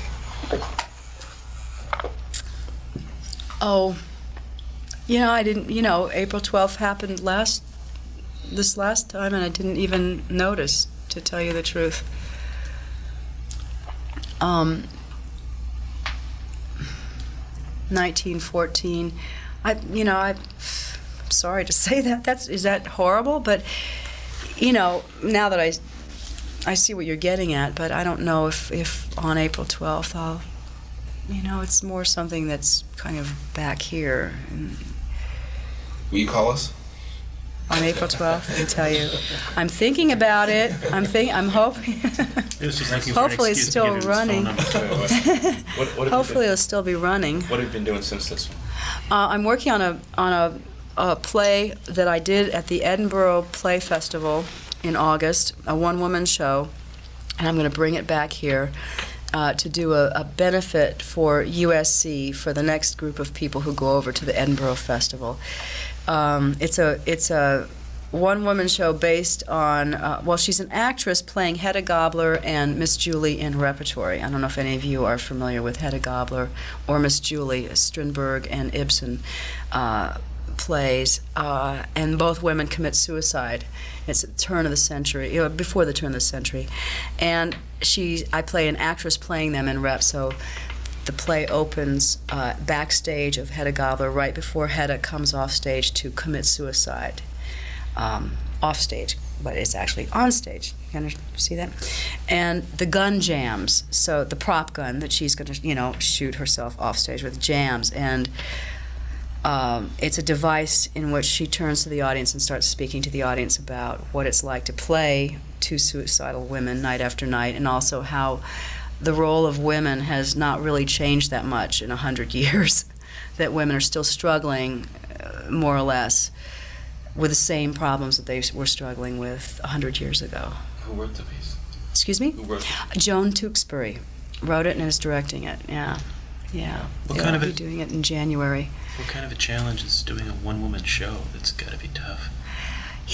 Other people say that, but there's another part of it is that you don't have to worry about like getting together to rehearse and getting somebody else, and it's like when I was at the Actors Studio, I so often did monologues and stuff on my own, because then I would just rely on myself. So I'm comfortable in a way just doing it myself, because I don't have to worry about interacting with another actor, which is refreshing, because most times one is working with another actor. I work with the audience instead, so that's a new thing, because depending on who's out there listening, it affects my performance. So the audience becomes my partner, Right, and it's a good exercise. I wouldn't do it all the time, but so much of acting is listening, and so you're listening. You listen to the audience and almost listen to their reaction or their lack of reaction, which it's like walking a tightrope in a way, and the only thing that you have is yourself and the text to take you from moment to moment. And so it requires concentration and knowing where you are all the time, and it's just a nice exercise. I'm not saying that I like it any better, but it's different. When will you do it here? I'm going to do it in the latter part of January and the first part of February at USC. You'll probably see some kind of advertising. It will probably be part of the advertising now. Oh, that's good. Yeah. USC, Edinburgh Festival fundraiser, whatever it is. You have a daughter, yes. Yeah. Was it hard for you to get into the mindset of a woman who would sacrifice her daughter's happiness for survival, in a sense? But see, this is my bone of contention with everybody who thinks Ruth is a bad person. I feel that she is completely justified in what she's doing, because in 1914 there weren't a lot of options for women. Especially if you were upper class, work was not an option. You wouldn't become a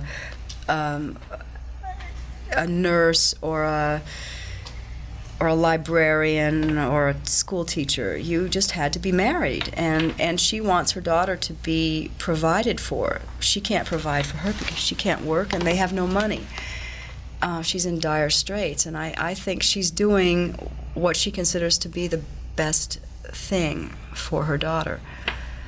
Now, it's always good in hindsight. You can always look back and say, oh yeah, well, that was wrong, but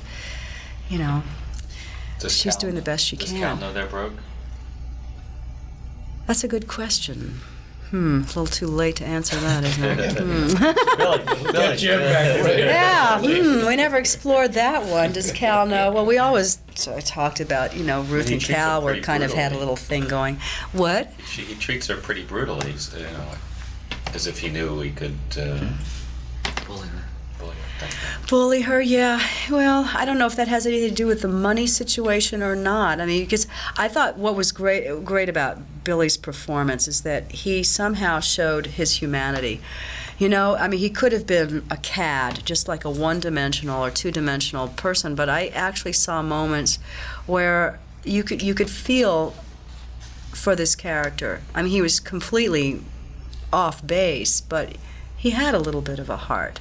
But he was just so stuck in his own shit, that, there was no way out. I see Cal and Ruth as kind of like sides of the same coin, you know. They represent that society and that period of time, which is obviously now we look back and go, oh my God.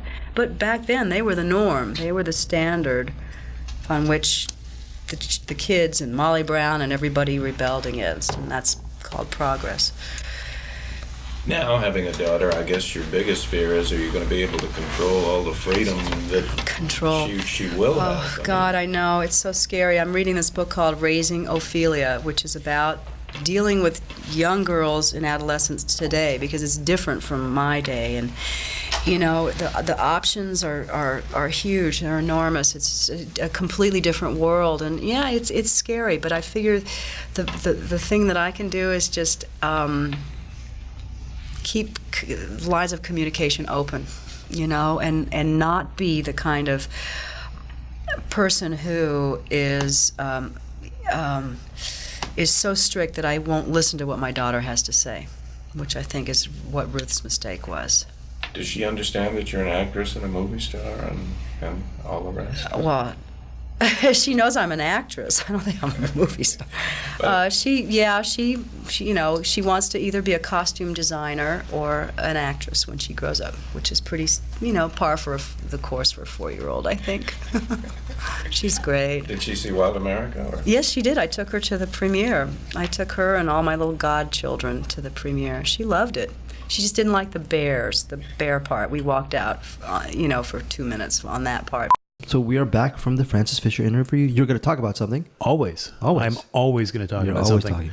Well, Frances Fisher said that her daughter had been telling her that she wanted to be either an actress or a costume designer, which is a very precocious thing for a 4-year-old to want. It turns out she was right. You mentioned before the interview, that's Francesca Eastwood. She does act occasionally, though usually only in bit parts. You can find her in The Stars Fell on Henrietta, True Crime, Jersey Boys, and the 2017 incarnation of Twin Peaks. Of course, when it comes to finding roles, it probably doesn't hurt that her dad is Clint Eastwood. Though one role he had nothing to do with, which must have been a fun one, was she was on an episode of Fargo playing a younger version of the character that her mom played. You might also know Francesca if you ever watched the 2012 reality TV show on the E! Network, Mrs. Eastwood and Company. She was the 20-year-old stepdaughter. Very cool. Very cool. And going to your point regarding Frances Fisher, she starred in a whole bunch of good movies post-Titanic. Most notably, the 2011 movie, The Lincoln Lawyer, which in many ways, not just Dallas Buyers Club, the Lincoln Lawyer, I did that press junket as well. Okay. That was a little bit of a career resurgence renaissance for Matthew McConaughey, because if I recall, after The Lincoln Lawyer, he went right into Dallas Buyers Club, and then the second part of his career just turned. It was a really great comeback from McConaughey, and so she's been in a lot of TV shows. I mean, she had a recurring role in The Shield, the critically acclaimed LA corrupt police drama The Shield back in 2008. She was in the TV series Eureka that same year, and you know, most recently she was in a TV series called Swedish Dicks, which I've never seen. It's knowing the world, it's probably streaming on Netflix.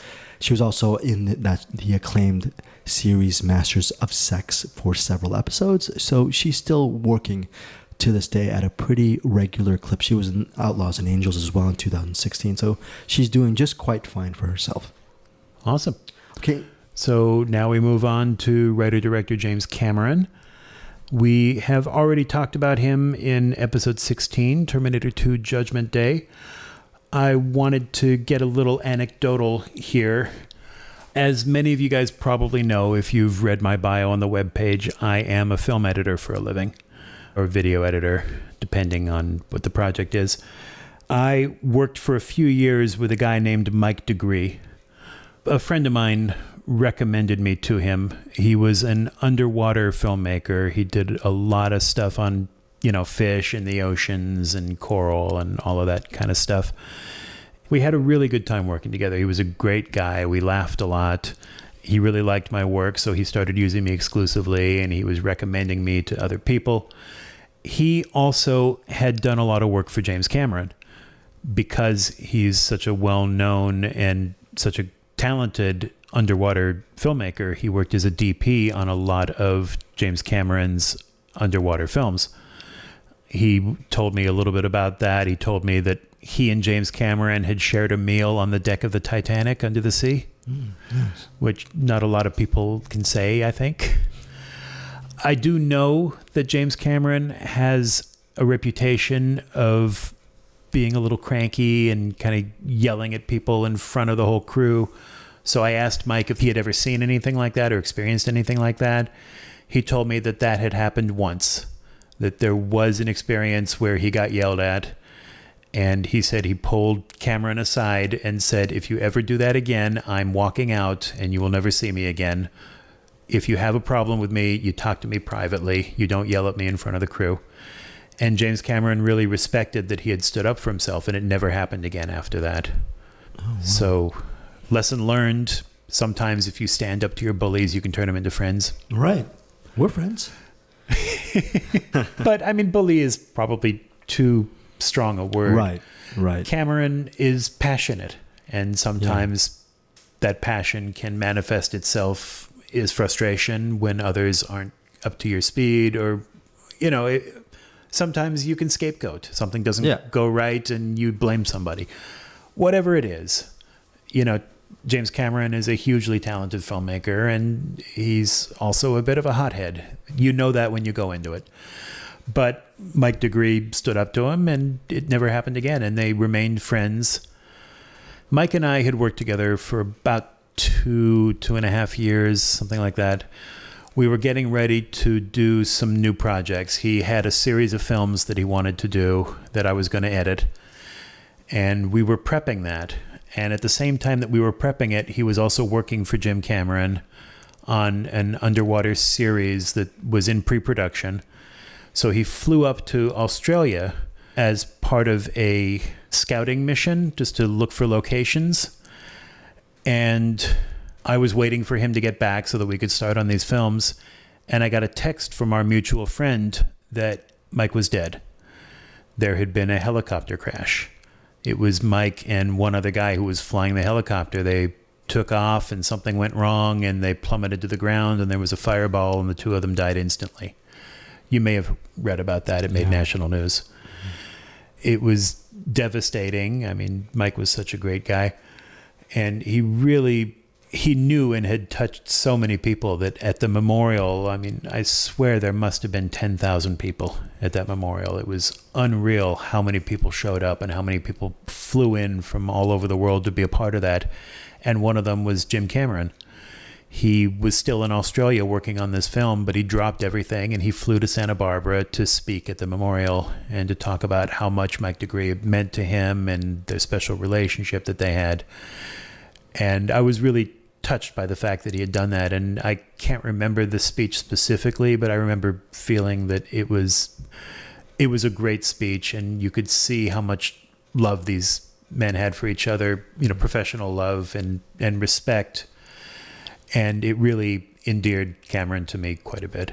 Wow. Okay. So that's my personal stuff. Yeah.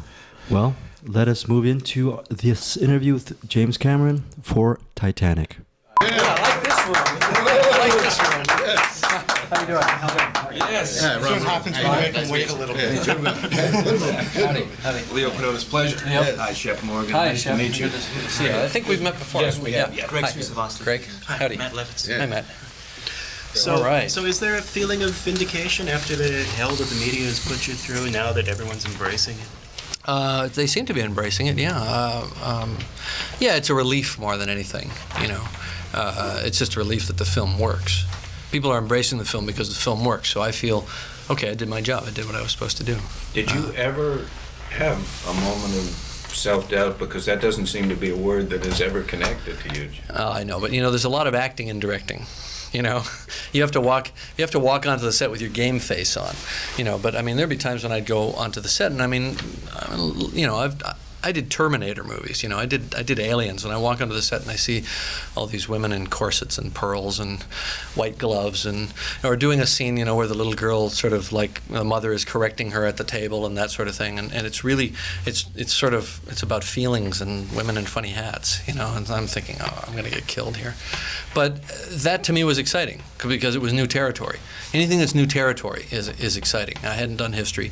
Obviously I'd done films that were told sort of from a woman's perspective, so that wasn't that new. Just a period costume drama is a whole thing in and of itself that was, alien landscape for me. Jim, how troubled was this production? I mean, we know there's an awful lot of money spent, and then it coming out later than was originally anticipated. If you watch the day-to-day shooting, you wouldn't think it was troubled at all. I mean, we really, quite frankly, we really had our shit together. We knew what we were doing on a given technical scene. Sometimes they took longer than they were scheduled to take, but the methodology was sound and was working. It wasn't like we tried stuff and it didn't work and we had to scramble around and do something else. It wound up costing a lot more than it was supposed to have cost. So there was a lot of behind-the-scenes goings on in terms of cost report meetings, budget meetings with the studio. What are we going to do? That sort of thing. But in terms of on the set, it didn't have the feel of a troubled set. You didn't have actors storming off and not coming out of their motorhomes or any of these other histrionics that you hear about from other films, which I personally, by the way, have never experienced. I've never had that. Maybe it's because I pre-select for a certain type of person who's serious about the work, So what went wrong on the budget side? Ben, can you come closer to Yeah, sure. Well, I think you have to look at it sort of like this in terms of the scale of the construction. I mean, it's basically like we were building the Getty Center or something like that. At the time that the budget was greenlit, it was greenlit at about $125 million. All the plans were already drawn up. We knew what we were building, right? Really down to the finite details of the technology required to move the sets, the pits that were going to be turned into tank facilities, the whole thing, the layout of the whole studio, the design of all the sets. So we knew what we were building. It just didn't cost that to build them. And the problem with this particular film was it's not like you could take a scene out here or there to save money because you still needed the damn ship anyway. We did cut some things. We cut a few things, but nothing that I think you would vastly miss. But you're also legendary for wanting to get it right. Some people say wanting to get it perfect. Right. Why is that so important to you? Well, there's no such thing as perfection in filmmaking because it's an art form, so perfection is a moving target and it's very subjective. It's whatever, I think is perfect, basically. And, of course, there's no such thing as perfection when you're dealing with a performance scene or a dramatic scene because the perfection isn't even apparent until later when you choose the best takes of what the actors have created based on the writing, and they are going to do it their way. They are the conduit. They are the medium for expression of those ideas and emotions. So it's not up to. I mean, I can suggest, but some elusive idea of perfection is kind of horse hockey. But you took a lot of chances. But in terms of being relentless about the quest for excellence, I think, is probably a better way to put it. I pre-select for people who are like that, so we sort of form this cult. You know what I mean? The camera people are like that. The DPs are like that. Kate and Leonardo and Billy and Francis were all like that. Especially, Kate and Leo. When we'd do a scene, we would work it until we were 100% satisfied that we had gotten something cool in there somewhere, and we would explore all the kind of side avenues of the scene as well. And the result is up on the screen, I think, with respect to their work. Would you talk more about the pre-selection because you didn't use any big-name actors this time? Well, Leonardo is a big name now, and that certainly is to the benefit of the picture. But he wasn't when we cast him. He's the biggest star in Japan right now, and he's certainly about to become one of the biggest male stars in the world, I think. But he certainly wasn't when we cast him. Look, I was looking for people 19, 20 years old that could play 17 and 19, 17 in her case. And, you just don't have big stars in that age range, generally speaking, because it takes them time to establish their audiences. So your big stars are 25, 30 years old, and they wouldn't have worked. So we always knew going in that we were going to be making a sort of non-star vehicle. So in a way, the film was the star of the film. The story, what people thought they were going to experience, in a way, was the star of the movie. This movie is 3 hours and 17 minutes long. 14. Let's not exaggerate. See, this is how it gets started. The next guy will come along and say it's 3.5, and then 274 is the correct number. Were you satisfied with that time? Could you made it long? Could you made it shorter? It could have been longer, quite easily. I think our big fight in post-production was to streamline the film without hurting the film. Streamline it so that there was a flow of ideas that kept the pace up. I try to do that in the writing, but you never know. You never know if you've gotten it, and then you put some scene, you shoot some scenes, you put them in the film, and you say, you know what, I don't need that.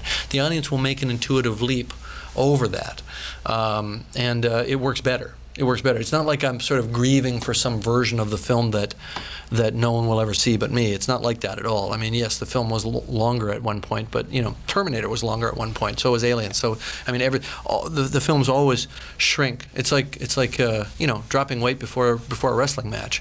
You got to put this film out and it's got to kick butt. You don't want to go in there heavy. So I look at it anyway. Talk about is that instinctual?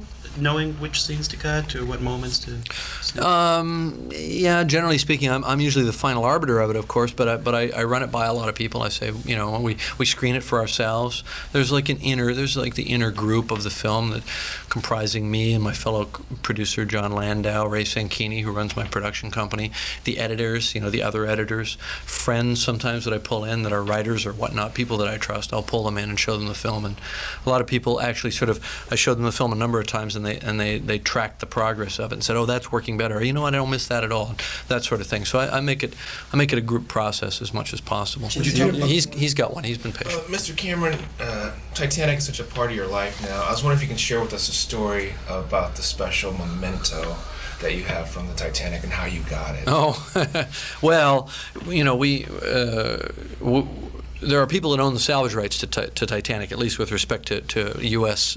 jurisdiction. We assured them when we went there that we would not take anything, and we had no intention of taking anything, and sort of just morally and ethically I would not have wanted to take an artifact from there. But what wound up happening is that when we were exploring inside the ship, our ROV was not really designed to go inside the wreck. It was really just designed to function cosmetically outside the ship, albeit 2.5 miles down under extreme pressure. It's a very sophisticated piece of hardware, but it wasn't designed to go inside. And it wound up sucking in through one of its props a piece of wood about this long that was presumably a piece of door molding or a piece of furniture. We're not sure exactly what it is.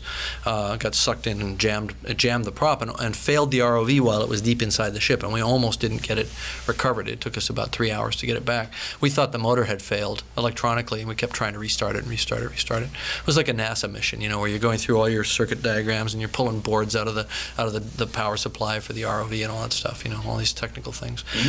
But anyway, so when we recovered it back to the ship, it had this little piece of wood in it, and I said, all right, if Titanic wants to give us that, then I'll take it. And it's sitting on my desk. Can you describe the first moment that you remember when it first came into view underwater, what that moment was like for you? It was, it's kind of, in a way, it's like in a dream where you can't believe something's really happening. I sort of had to pinch myself to make sure that I was really awake. This is really it. This is the real Titanic. Because I think, it's sort of like the way the human mind processes information. You know something intellectually with absolute certainty, but until you really experience it, it's not real. And until that moment, Titanic was just a story. It was not any different than any of the other stories that I had told, that all have their sort of great degree of reality to me, but they're still ultimately just a story, just a fiction. That moment it became real, and of course I was tremendously excited, because for me it was like landing on Mars, because I'm a big fan of shipwrecks, and I dive in shipwrecks all over the world as a scuba diver. So this was the ultimate shipwreck experience. But over a period of dives and working with the ship and sort of becoming very familiar with it, it sort of seeps in that this was a place where a tragic human event took place, where people lost their lives, and you become connected to the event, almost like you're a relative, or even like you're sort of in a way going through it at a remove. But it's not much of a remove when you're really there with the wreck.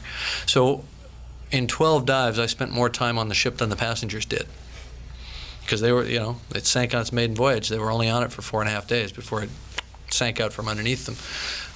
And over 12 dives at 15, 16 hours a dive, we spent more time down there than they did. So it seeps in, and you come away from that that experience changed, I think, in a way. Certainly my perspective on the film had changed, and maybe that's the source of some of the kind of obsessiveness that people have commented on, the desire to, as you said, get it right. James, what are the most important elements that makes an effective filmmaker, in your opinion, and in turn also an effective screenwriter as well?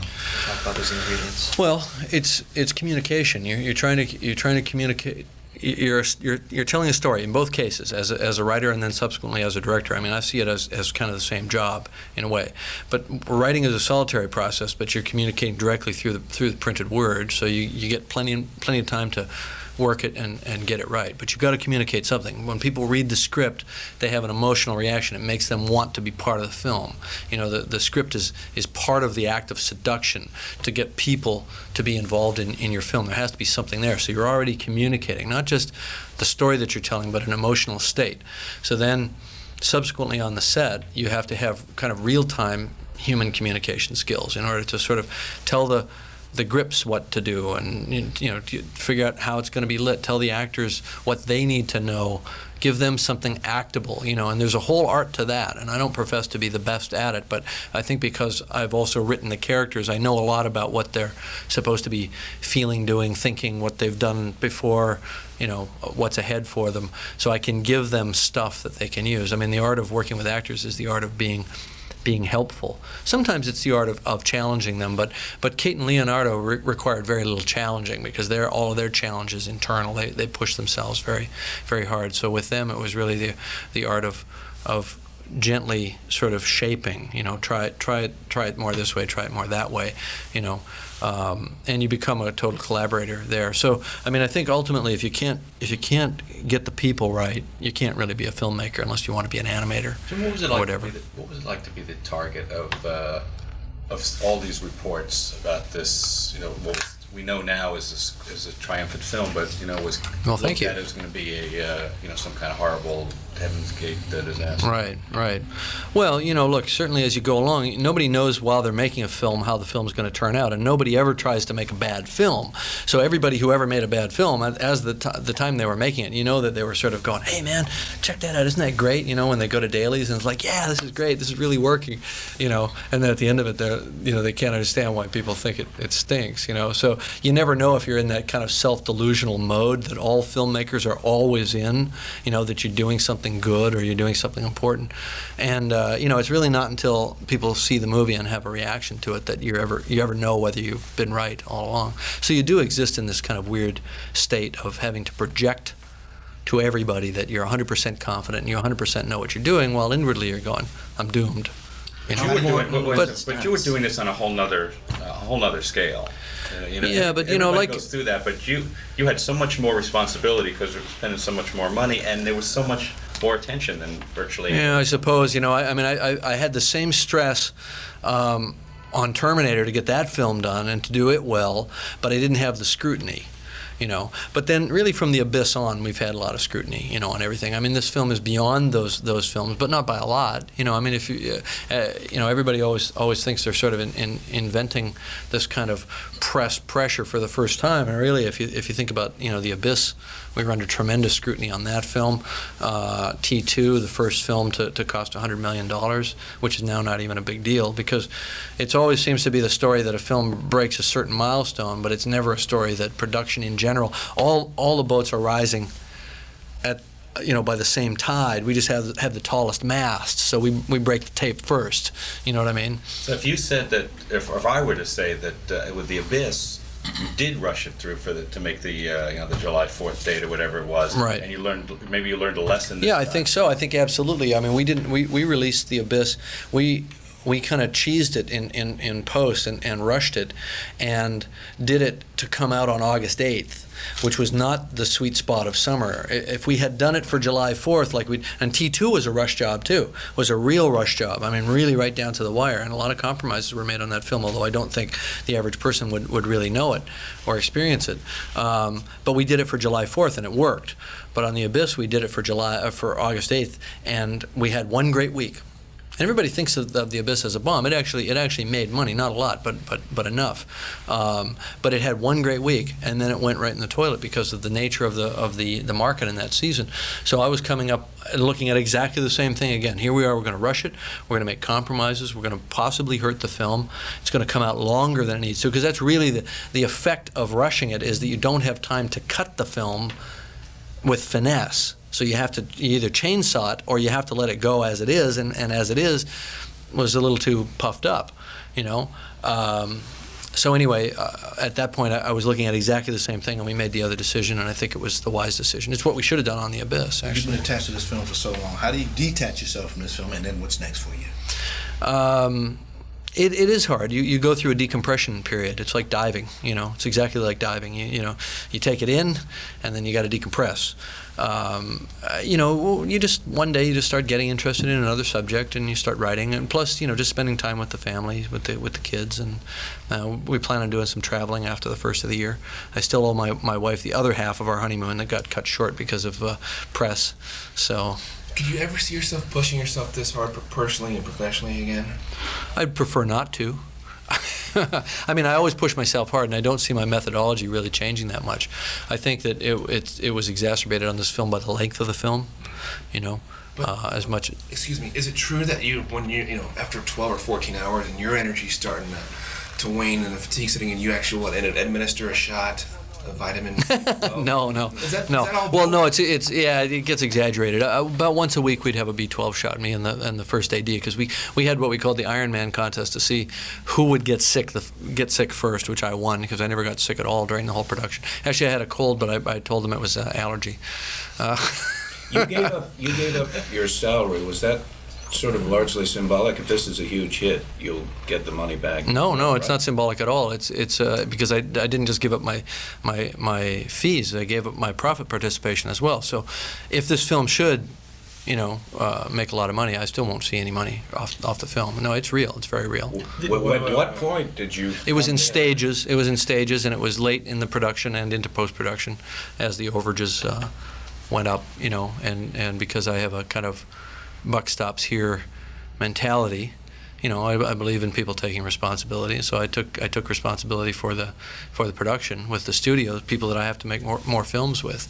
They didn't force me to do it. They didn't say, you know, you either do this or we're going to pull the plug. It was never that kind of conversation. It was really more like, let's never get to that point. You know what I mean?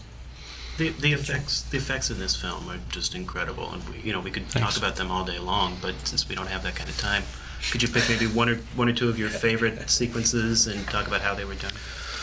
Well, obviously you have the breakup of the ship, which consists of every trick in the book and some new tricks besides. I mean, I think the new thing is that we use motion capture to create to study the motion of stunt people doing falls and rolls and things like that and jumps, and also just for normal behavior on deck. And we created motion files and essentially created thousands of different digital stunt people and digital extras and populated the ship with those people.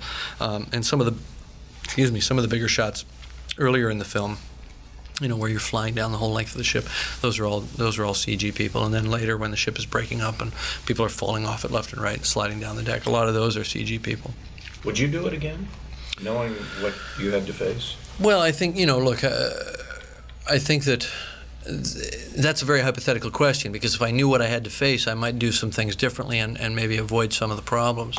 One of the things I would do differently is that I wouldn't try to build a studio and a giant set simultaneously, because we got numbers from different construction entities whose numbers did not contemplate that they would be working over top of another construction entity in the same space at the same time, which I think contributed a lot to the overage. Building one of the biggest sets in history, you know, at the same time that we built the studio that the set was being constructed in, you know.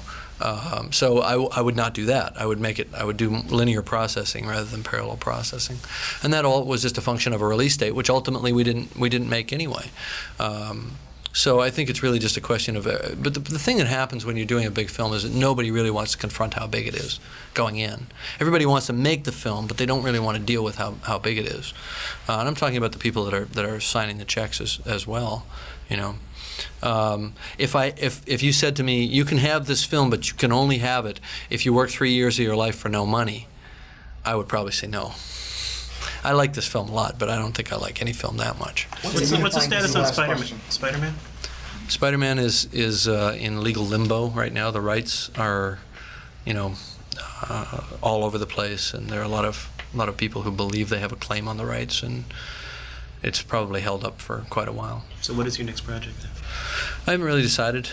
I have some different possibilities. It'll probably be something that's not even one of those possibilities. No T3? T3, I've actively decided not to be involved in T3, so that won't be one of them. Oh, and how's married life for you? Hey, great. Married life is great. What's it like to... We have a 5-year-old, or almost 5-year-old daughter, so we've been together for quite a while. So it's sort of a lot like it's been, and just married. Thanks, guys. Oh, I'm sorry. What's it like being 2.5 miles below the Earth? I mean, it's cold, and you feel very, very isolated and very dependent on technical systems for your survival. So in my case, I go very, very into technical mode. But it's also like the biggest thrill for me. I mean, it might not be thrilling to other people, but I love the ocean, and to literally see the bottom of the Atlantic, 2.5 miles down, coming up. We made almost a 3-mile deep dive just to test our equipment once before we got to the Titanic site, and to see that kind of lunar landscape coming up in the glow of the lights is an amazing experience. Thank you. So was watching Titanic. Yeah. Oh, well, thanks. Yeah. Thanks. Congratulations. About Jeff Craig's review. That was The Vindication. Oh, yeah? Yeah, the last slide.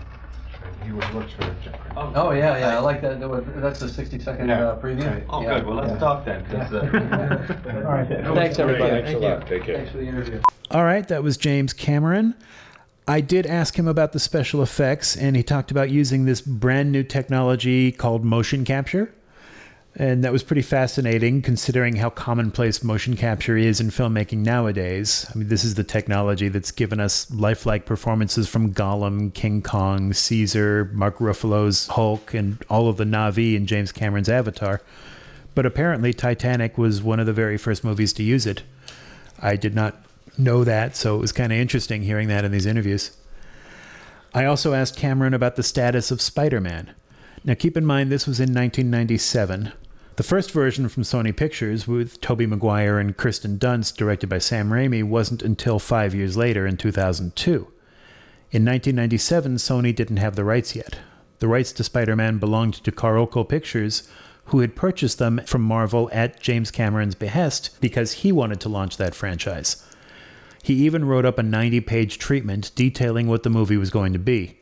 So he was gung-ho, ready to do it. But unfortunately, Carolco went belly up in the mid-90s, and the rights went back to Marvel, who then sold them to Sony. And that was when Cameron gave up on Spider-Man and made Titanic instead. I then asked him what his next movie was going to be, and he said he didn't know. We found out later that he was kind of burnt out with dramatic movie making, so he moved into underwater documentaries instead. He didn't write and direct another audience-friendly epic until 12 years later, which was 2009's Avatar. Very cool. You got anything for Cameron? No, I think it's interesting that eventually it's not DiCaprio and Cameron doing Spider-Man. It's Raimi and one of DiCaprio's best friends, Tobey Maguire, eventually taking over the reins, eventually down the road. Yeah. But that's neither here nor there. We are now, next up it is here. It's Leonardo DiCaprio. Yeah, we leave the Los Angeles Titanic junket behind. The next two interviews are from other places. Now, Leonardo DiCaprio, you'll notice that even though this whole interview is about Titanic, the sound quality is different, and it's none of the same interviewers, and it's only about 7.5 minutes long. All I can do all these years later is speculate as to why, but my best guess is that Leo probably wasn't available to do press in LA, but he did do a day of press on a different date in New York with the New York junket journalists. This would happen sometimes when a movie would do junket days in both LA and New York so that they didn't have to fly any of the journalists. But the participating talent wasn't always the same. So if they got someone we didn't get or vice versa, we would just send dubs. And that's got to be what happened here. So I'm sorry that these questions aren't nearly as good as ours would have been, but, it's not our fault. It's quick and painless. Here is Leonardo DiCaprio. Big movie, big action. quite a different role for you. You usually have taken small character pieces, interesting characters with afflictions and angles, and tell us about that departure for you as an actor. I mean, it was certainly a new venture for not only me, but for everyone involved. I mean, Jim, I don't think has done something quite like this. Kate certainly hadn't. And the interesting thing about playing this character for me was sort of realizing how hard it was to play somebody that was, sort of like an open book, with no internal angst or demons to sort of fall back on. It was a lot more involved than I ever imagined it would be.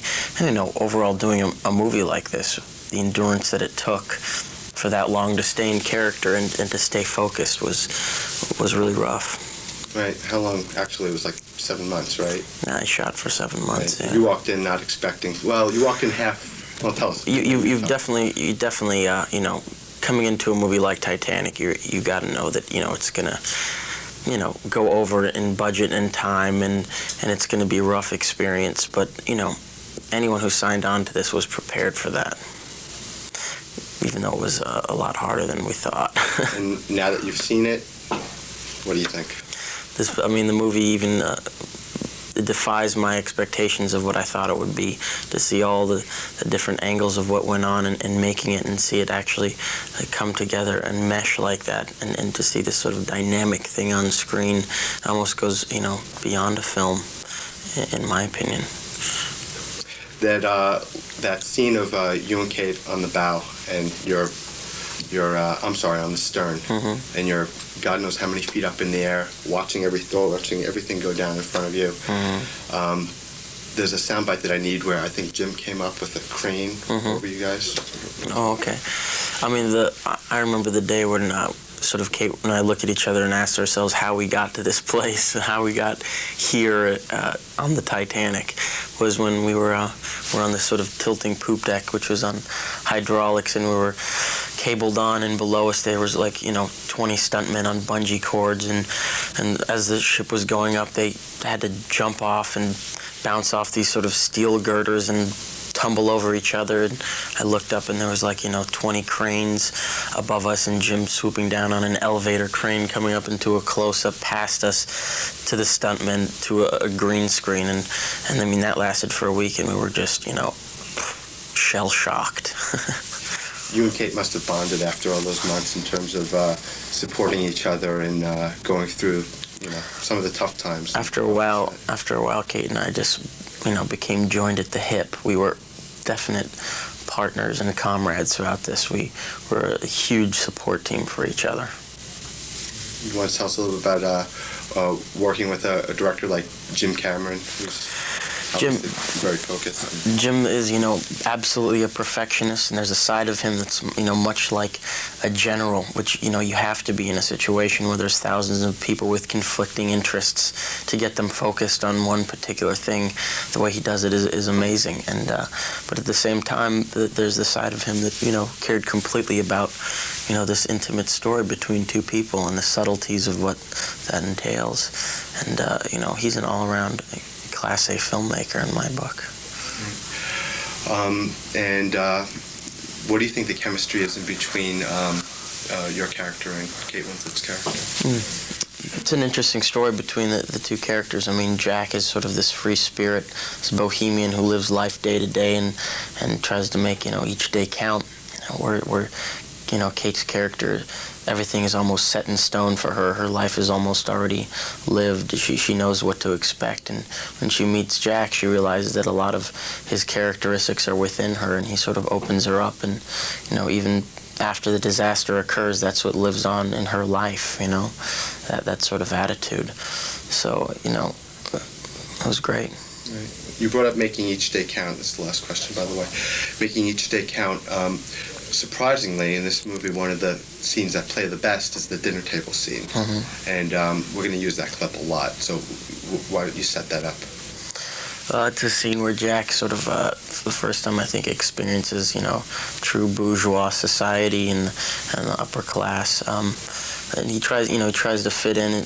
He looks at it like a game at first, and then they start to pick at them, and the cool thing is that he sort of throws it right back at them and sort of wins out in the situation by complimenting them. Did you make use of the etiquette training during that point, or taking the etiquette training and maybe throwing it out the window? The cool thing was that as far as etiquette, Jack had his own rules, you know. I mean, as far as the period was concerned, it was all around us. There was such a, I mean, every part of the ship was, you know, completely perfect and detailed in every way. And you know, just being on a ship like that where you have tons of people in period costume and you almost feel like you're there a lot of the times. Was there anything that you want to say that hasn't been said that you want us to use about the movie? You can ask me about the sort of the historical themes of your preparation in terms of what the Titanic meant as a story. The Titanic as a story. You go. Well, you know, first getting into this, I mean, growing up, I always heard about the Titanic, and it's almost sort of been this true life sort of mystery of what happened to it. It's been this ghost ship that nobody could ever sort of find, and but what I think is, when I really, you know, read about it and researched it, it has a lot of sort of, you know, important themes for humanity. It has a lot to do with man's arrogance and putting our blind faith in technology and sort of where we are, what we've gone through in this century. And it has a lot to do with, you know, respecting Mother Nature and, you know, not being so arrogant, you know? Yeah, Jim made an interesting analogy where he was talking about Zane's character as the developed nations, and you know, in terms of a world analogy, and Jack is the undeveloped countries, and as far as Billy Zane's character, they don't even exist. He just not even in the eyesight. The interesting thing about the you know, what truly happened on the Titanic was you know, what was tragic, because not a lot of third-class passengers got a fair shot at life. I mean, the bourgeois society sort of, it's kind of symbolic. They went out into the lifeboats half full, while, you know, the rest of the world almost on the Titanic had to sort of survive on their own. Yet there was this incredible optimism and hope. That's true. Thanks. Thank you.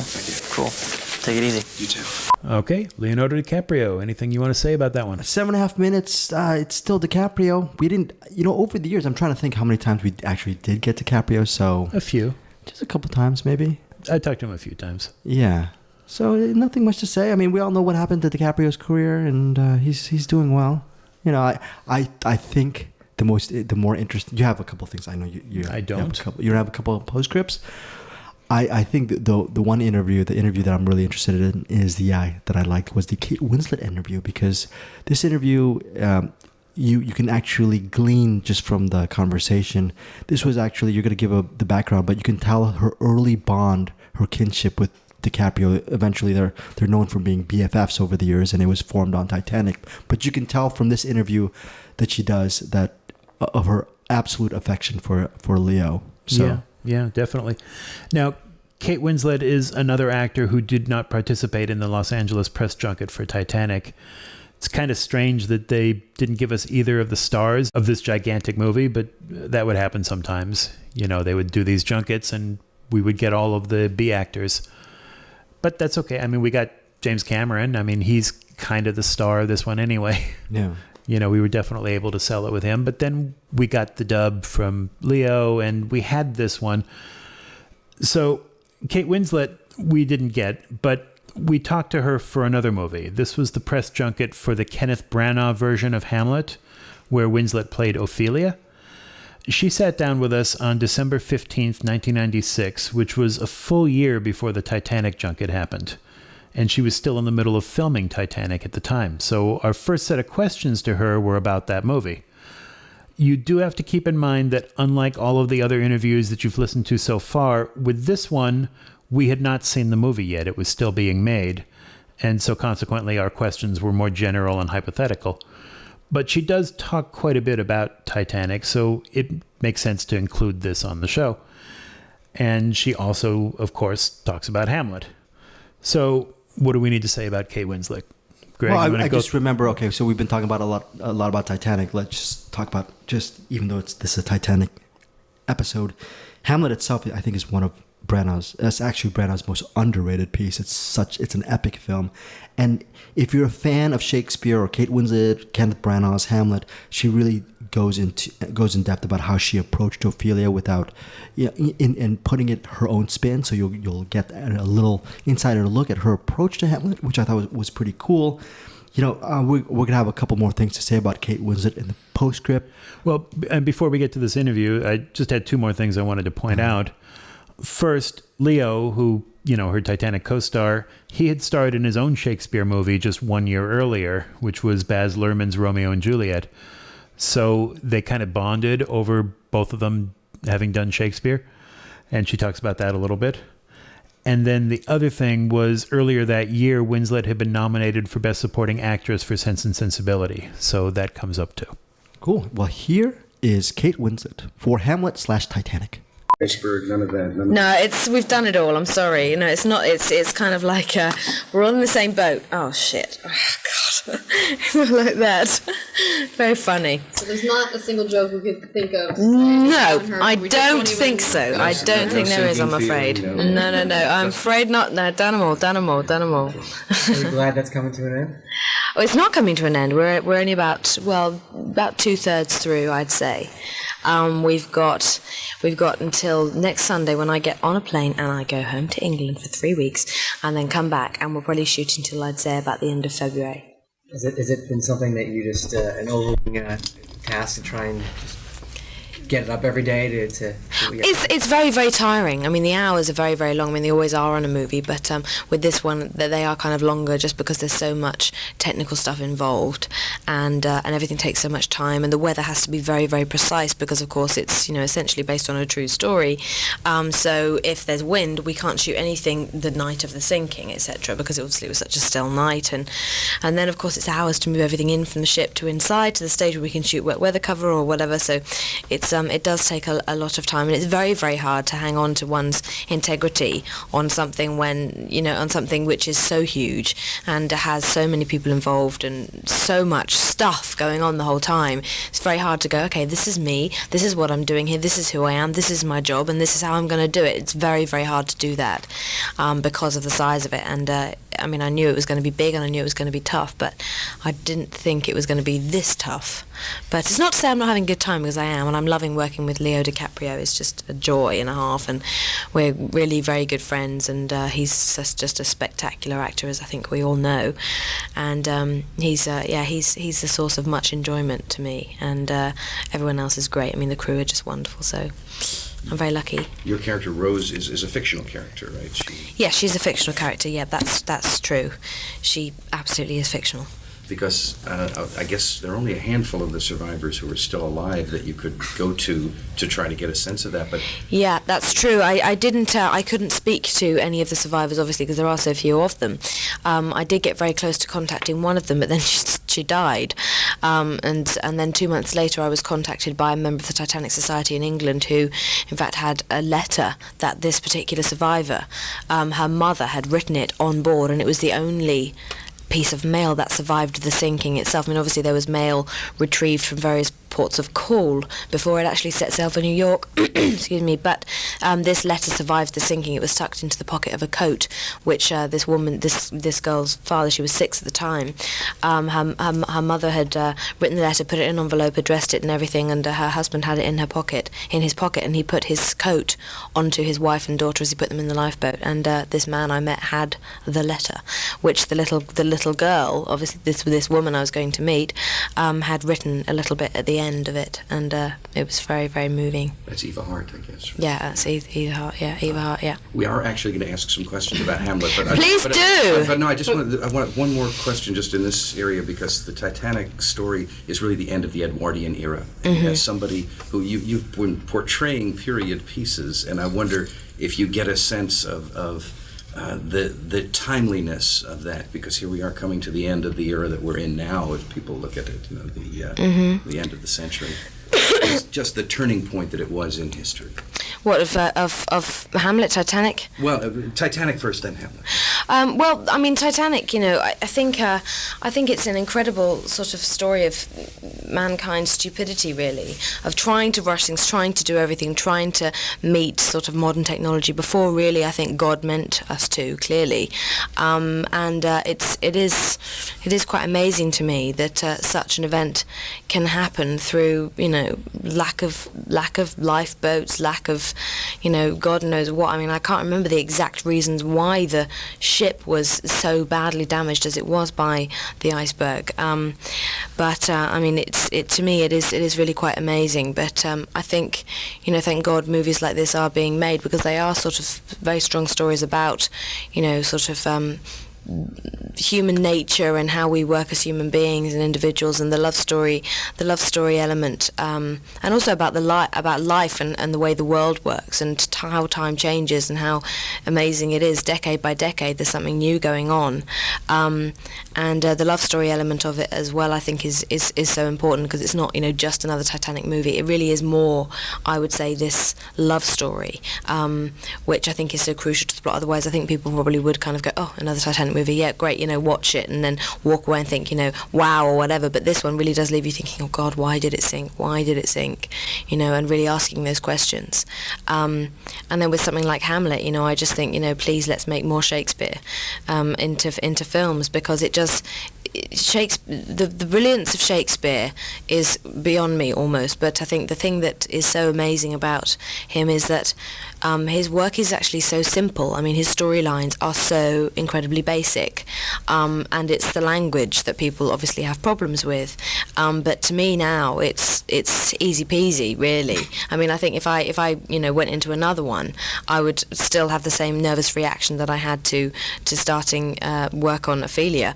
But once you cross that bridge and you start to realise that it's not a foreign language anymore, you realise that the language is so incredibly deep and passionate and profound, and it is the crux of human form and existence and reality.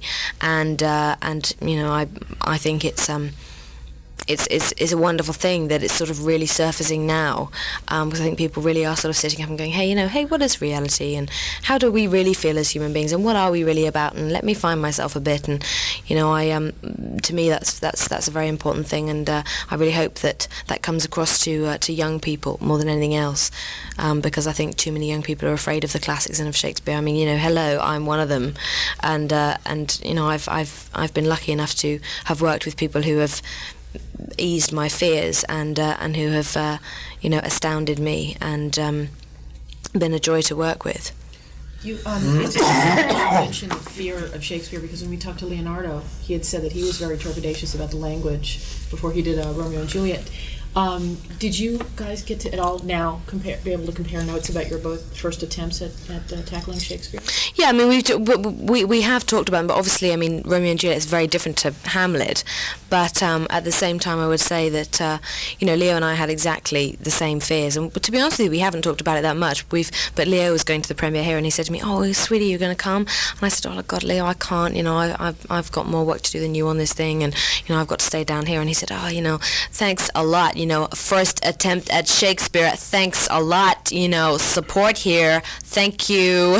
He was like that about it. So we've kind of joked around about it and voiced our sort of fears with it and everything and stuff like that. But we've both kind of said the same thing, that we really wanted to try and find a natural pattern of speech with a language that initially to us was so goddamn alien. And we just had to, we've also both admitted to the fact that we just had to work really, really, really hard at analysing every single word in order to know exactly what your character is saying and feeling, apart from anything else.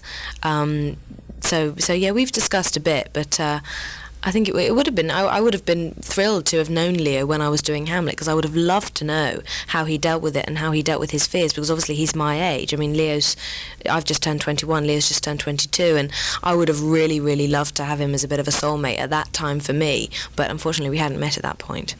So Not only do you have difficulty with the language. Your role is just, if you were just playing in your most comfortable tongue, this role, it would be difficult. I mean, she's losing her mind, she's in a padded cell, she's, and goes through the transition into that. Can you talk about dealing with both of those elements and trying to create this character and make her believable, which you did do beautifully? Well, thank you, and thank God. But yes, I was very nervous about playing Ophelia, and I sort of thought, oh my God, I'm never going to be able to do it, and all of those things, normal actory paranoias and fears. But I think for me it was different because I never tackled Shakespeare before, because I really didn't understand it. I did understand it, but not as much as I obviously needed to. I was lucky because I was very familiar with Hamlet, the play itself, because a friend of mine had done it on stage, and I'd seen it 6 or 7 times or something, and at the time had dreamt of playing Ophelia and all that kind of thing. We thought, oh no, it never happened. Then Zeffirelli one appeared, and I thought, oh well, that's that then. And then suddenly this was being handed to me on a plate, and I just sort of thought, I really can't believe this is happening. But I did think to myself, how am I going to prepare for this? How am I going to go about it? Because my usual way of working is to just read as much as I can about the period in which the pieces that I've worked on have been set, the authors and learning about them and where they were coming from, reading their other works, etc.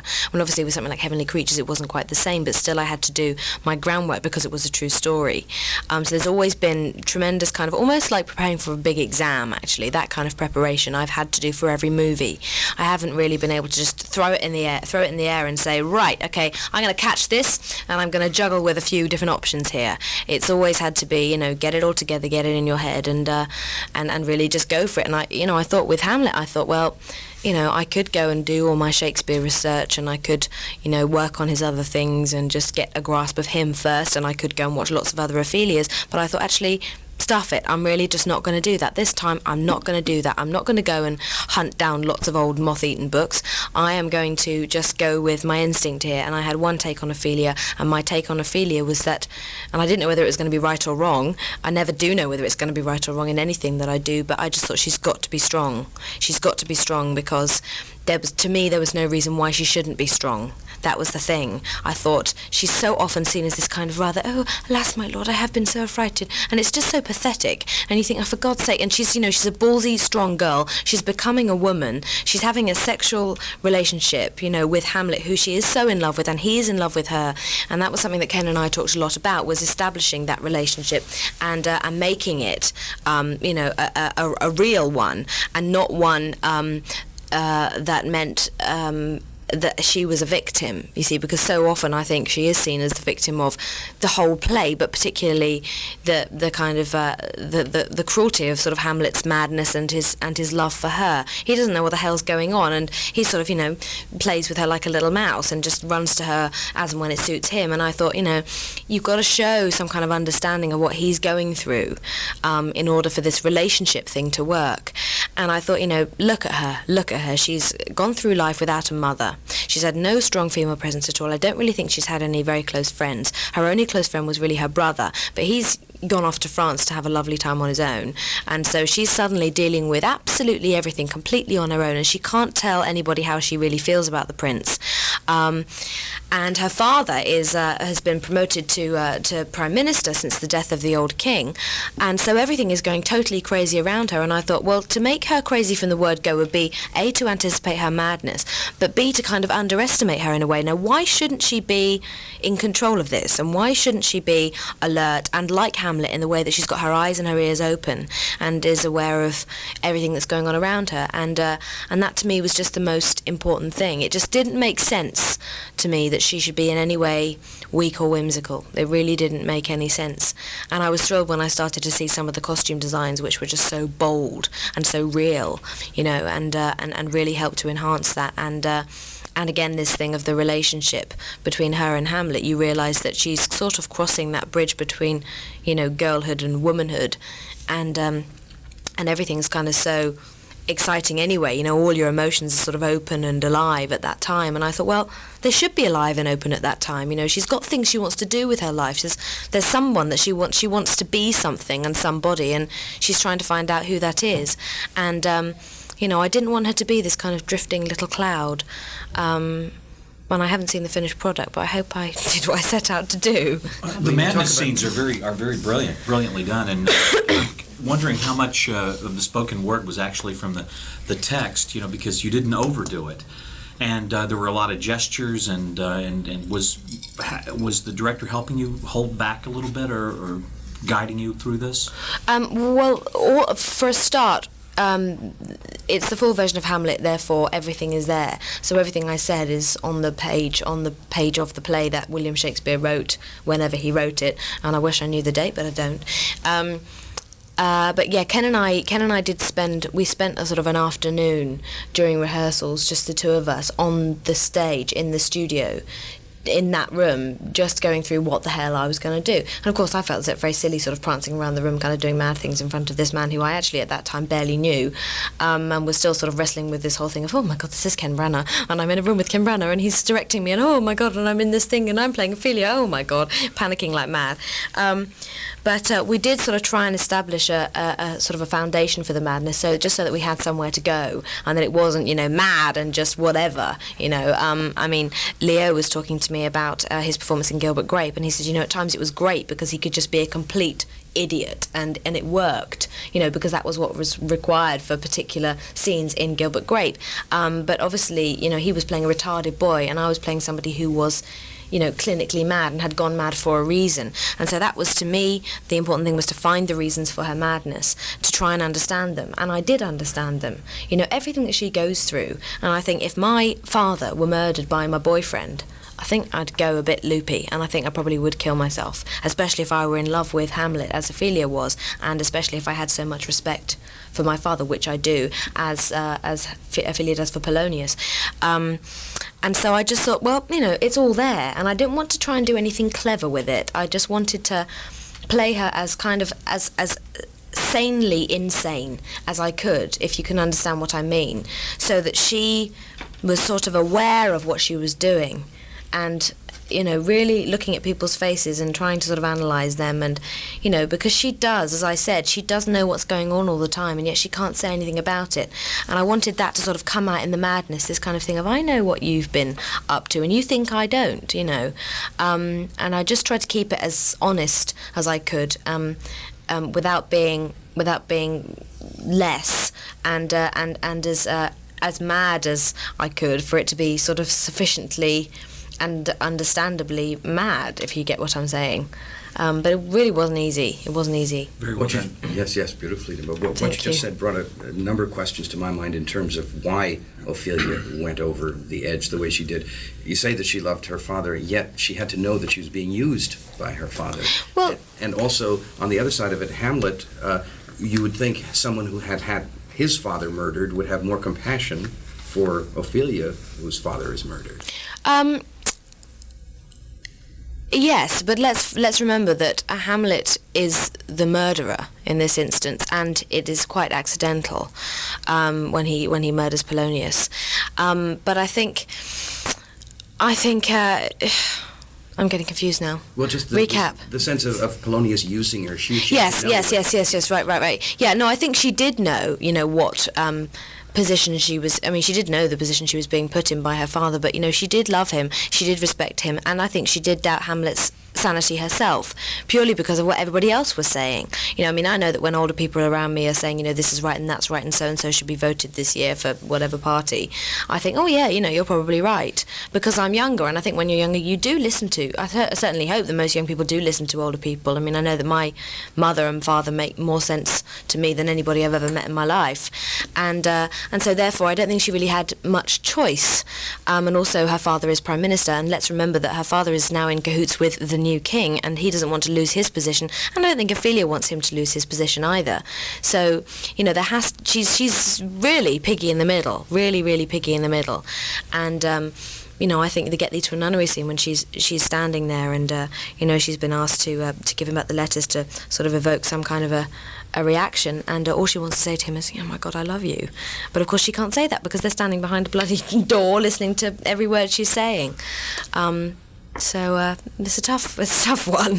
Can you talk about, I mean, you were nominated for an Academy Award at such a young age, and although it's there've been younger winners. It is quite, I would imagine, overwhelming, or has been overwhelming, the attention that brought to you. Can you comment on that and how it may, or how it has affected your career since then? Well, in a work sense, it hasn't really affected anything because I'd been cast in Titanic before I went to the Academy Awards. But I think it certainly sort of put me on the map a bit more and sort of put my face about a bit more. And someone said to me earlier, now that you're established in Hollywood, and I thought, God, am I? And I suppose I sort of am, and I think it probably was the Academy Award nomination that did that, because in many ways it probably would have been quite easy for me to have sort of been lost really in Sense and Sensibility with, again, such an extraordinary cast, and Emma Thompson and Hugh Grant and Alan Rickman and all of that. But that didn't happen, and I'm proud of that nomination, and I was really, really honoured to be there. But I mean, it was an incredible experience, very bizarre and sort of off the wall to me. I mean, my mum and dad and I we felt like the Beverly Hillbillies, sort of walking around going, what are we doing here? It just felt so wrong to be in such a sort of a sea of fame, but it wasn't something that I had kind of tremendous problem sort of dealing with, because I'm kind of used to that by now, sort of meeting amazing faces like that. But it has been a kind of a manic couple of years for sure. It's sort of been a whirlwind and really hasn't stopped. And I've tried to kind of say, well, I've got this amount of time between Hamlet and Titanic, and I'm going to really go on holiday and do this da-da-da-da-da. But what sort of happened really is that a lot of everyday life has become really about sort of life management. There's always the sort of publicity bit to do and things which I'm always perfectly happy to do. But at the end of the day, it is draining, and you do kind of think, hang on, what about the days when I could just wake up in the morning and have nothing planned for the day? I haven't seen one of those days for really a very long time, and so as lucky as I've been to work, now is the time to kind of hold up my arms and say, going to stop for a bit. And so next, when I finish Titanic, I'm probably stopping for the most part of next year, and the Titanic release will be a big deal, and they'll be looping on that and publicity and all of that kind of thing, so I think I need to sort of prepare myself for that. What does a period of vacation mean to you? What will you be Oh doing? God, I can't imagine having time off. I can't imagine what it would be like. But at the moment I'm doing things like I'm going to cook, I'm going to bake things, I'm going to make Easter cards, I'm going to paint my apartment in London, because I've just bought this wonderful apartment, and I was there for sort of 2 minutes before I came away, so I've got builders in there now doing things, and I want to go back and do my own thing with it, and just spend time with my family and just really have a whole chunk of time to do whatever I want with, and I very much want to do a French course and learn how to speak French properly, and I've wanted to do that for ages, and I've been banging on and on and on about it, and it's of course never happened. I keep signing up to do one, and then it doesn't happen, and things. So I think it's going to be a year of planning things and really sticking to those plans, and having a couple of holidays as well, and buying a car and being normal for a bit. Taking an ocean cruise. Thanks very much. Nice Nice to meet you all. In 1982, I met 7 living Titanic survivors, and one of them had been a baby, and he was wrapped in a blanket when he was taken off the boat, and he handed me the Really? blanket, and I was shaking, touching something that had been on that ship. The blanket? So I know how you must have felt with that letter. I was just like floods Yes, of I know. tears. Couldn't believe it. I really couldn't believe it. All right. All right, Kate Winslet. Just a quick postscript from me. I want to point out that Winslet received her second Oscar nomination for Titanic for Best Actress this time, but she lost it to Helen Hunt for As Good as It Gets. To date, she has been nominated a total of 7 times, but she's only won once, in 2009 for The Reader. And she received an Emmy Award for her wonderful work in the 2011 miniseries Mildred Pierce, which is directed by Todd Haynes, and it's based on the novel Mildred Pierce by James M. Cain, a Pulp Fiction writer that I love dearly. Mildred Pierce was originally played years ago by Joan Crawford. Okay. So that about wraps it up for Titanic. Next episode is one that I'm excited about. We're going to do The Birdcage. I think it's about time to return to Robin Williams. We had a lot of fun listening to Jumanji, so Let's get him back on the show again, I think. By the time we get to The Birdcage, I'll probably start actually, because I've never seen the movie, I'll actually watch the movie. There's a lot of movies that I haven't seen, but You The Birdcage. need to see this. This is a great movie. And Nathan Lane is hilarious in it, and Hank Azaria, and Diane Wiest. It's a good movie. I recommend it. Directed by Mike Nichols. So that'll be next time. In the meantime, please check out our webpage, which is www.mattandgregpodcast.com. Our Facebook page is facebook.com/mattandgreg. Please subscribe and subscribe to us on all of the podcatchers, including iTunes and Google Play. Comment on our show via iTunes or Google Play. We'd love to hear your comments and feedback on Facebook. And Facebook. Talk to us on Facebook. We're very very lonely people. Talk to us. Matt can speak for himself. I am double lonely. So Matt's just lonely. I'm double lonely. But the bottom line is we're both movie fans, and we're providing the service just for posterity, because we really want to spotlight not just junkets from yesteryear, but these are really cool interviews that will, in my opinion, stand the test of time. Definitely. And also want to recommend everyone seek out the Critics' Choice Awards. It's on every January. And if you're listening to this episode right when it comes out, it's probably about to air, so look around for that. And lastly, Kate Winslet, I just realized, won a BFCA award back in the day, Critics' Choice Award back in the day for The Reader as well. So a little shout out to Joy Berlin, Critics' Choice. Shout out to Matt for actually helping shape the early days of BFCA. My goodness. Shout out to Greg because he's hard of hearing and I need to raise my volume. Oh yes, my bad on that. We will see you next time, folks, for The Birdcage, and by then I may have actually watched that movie. That's a good idea. You should see that movie. And so should all of you. All right. Take care, guys. We now return you to your regularly scheduled life.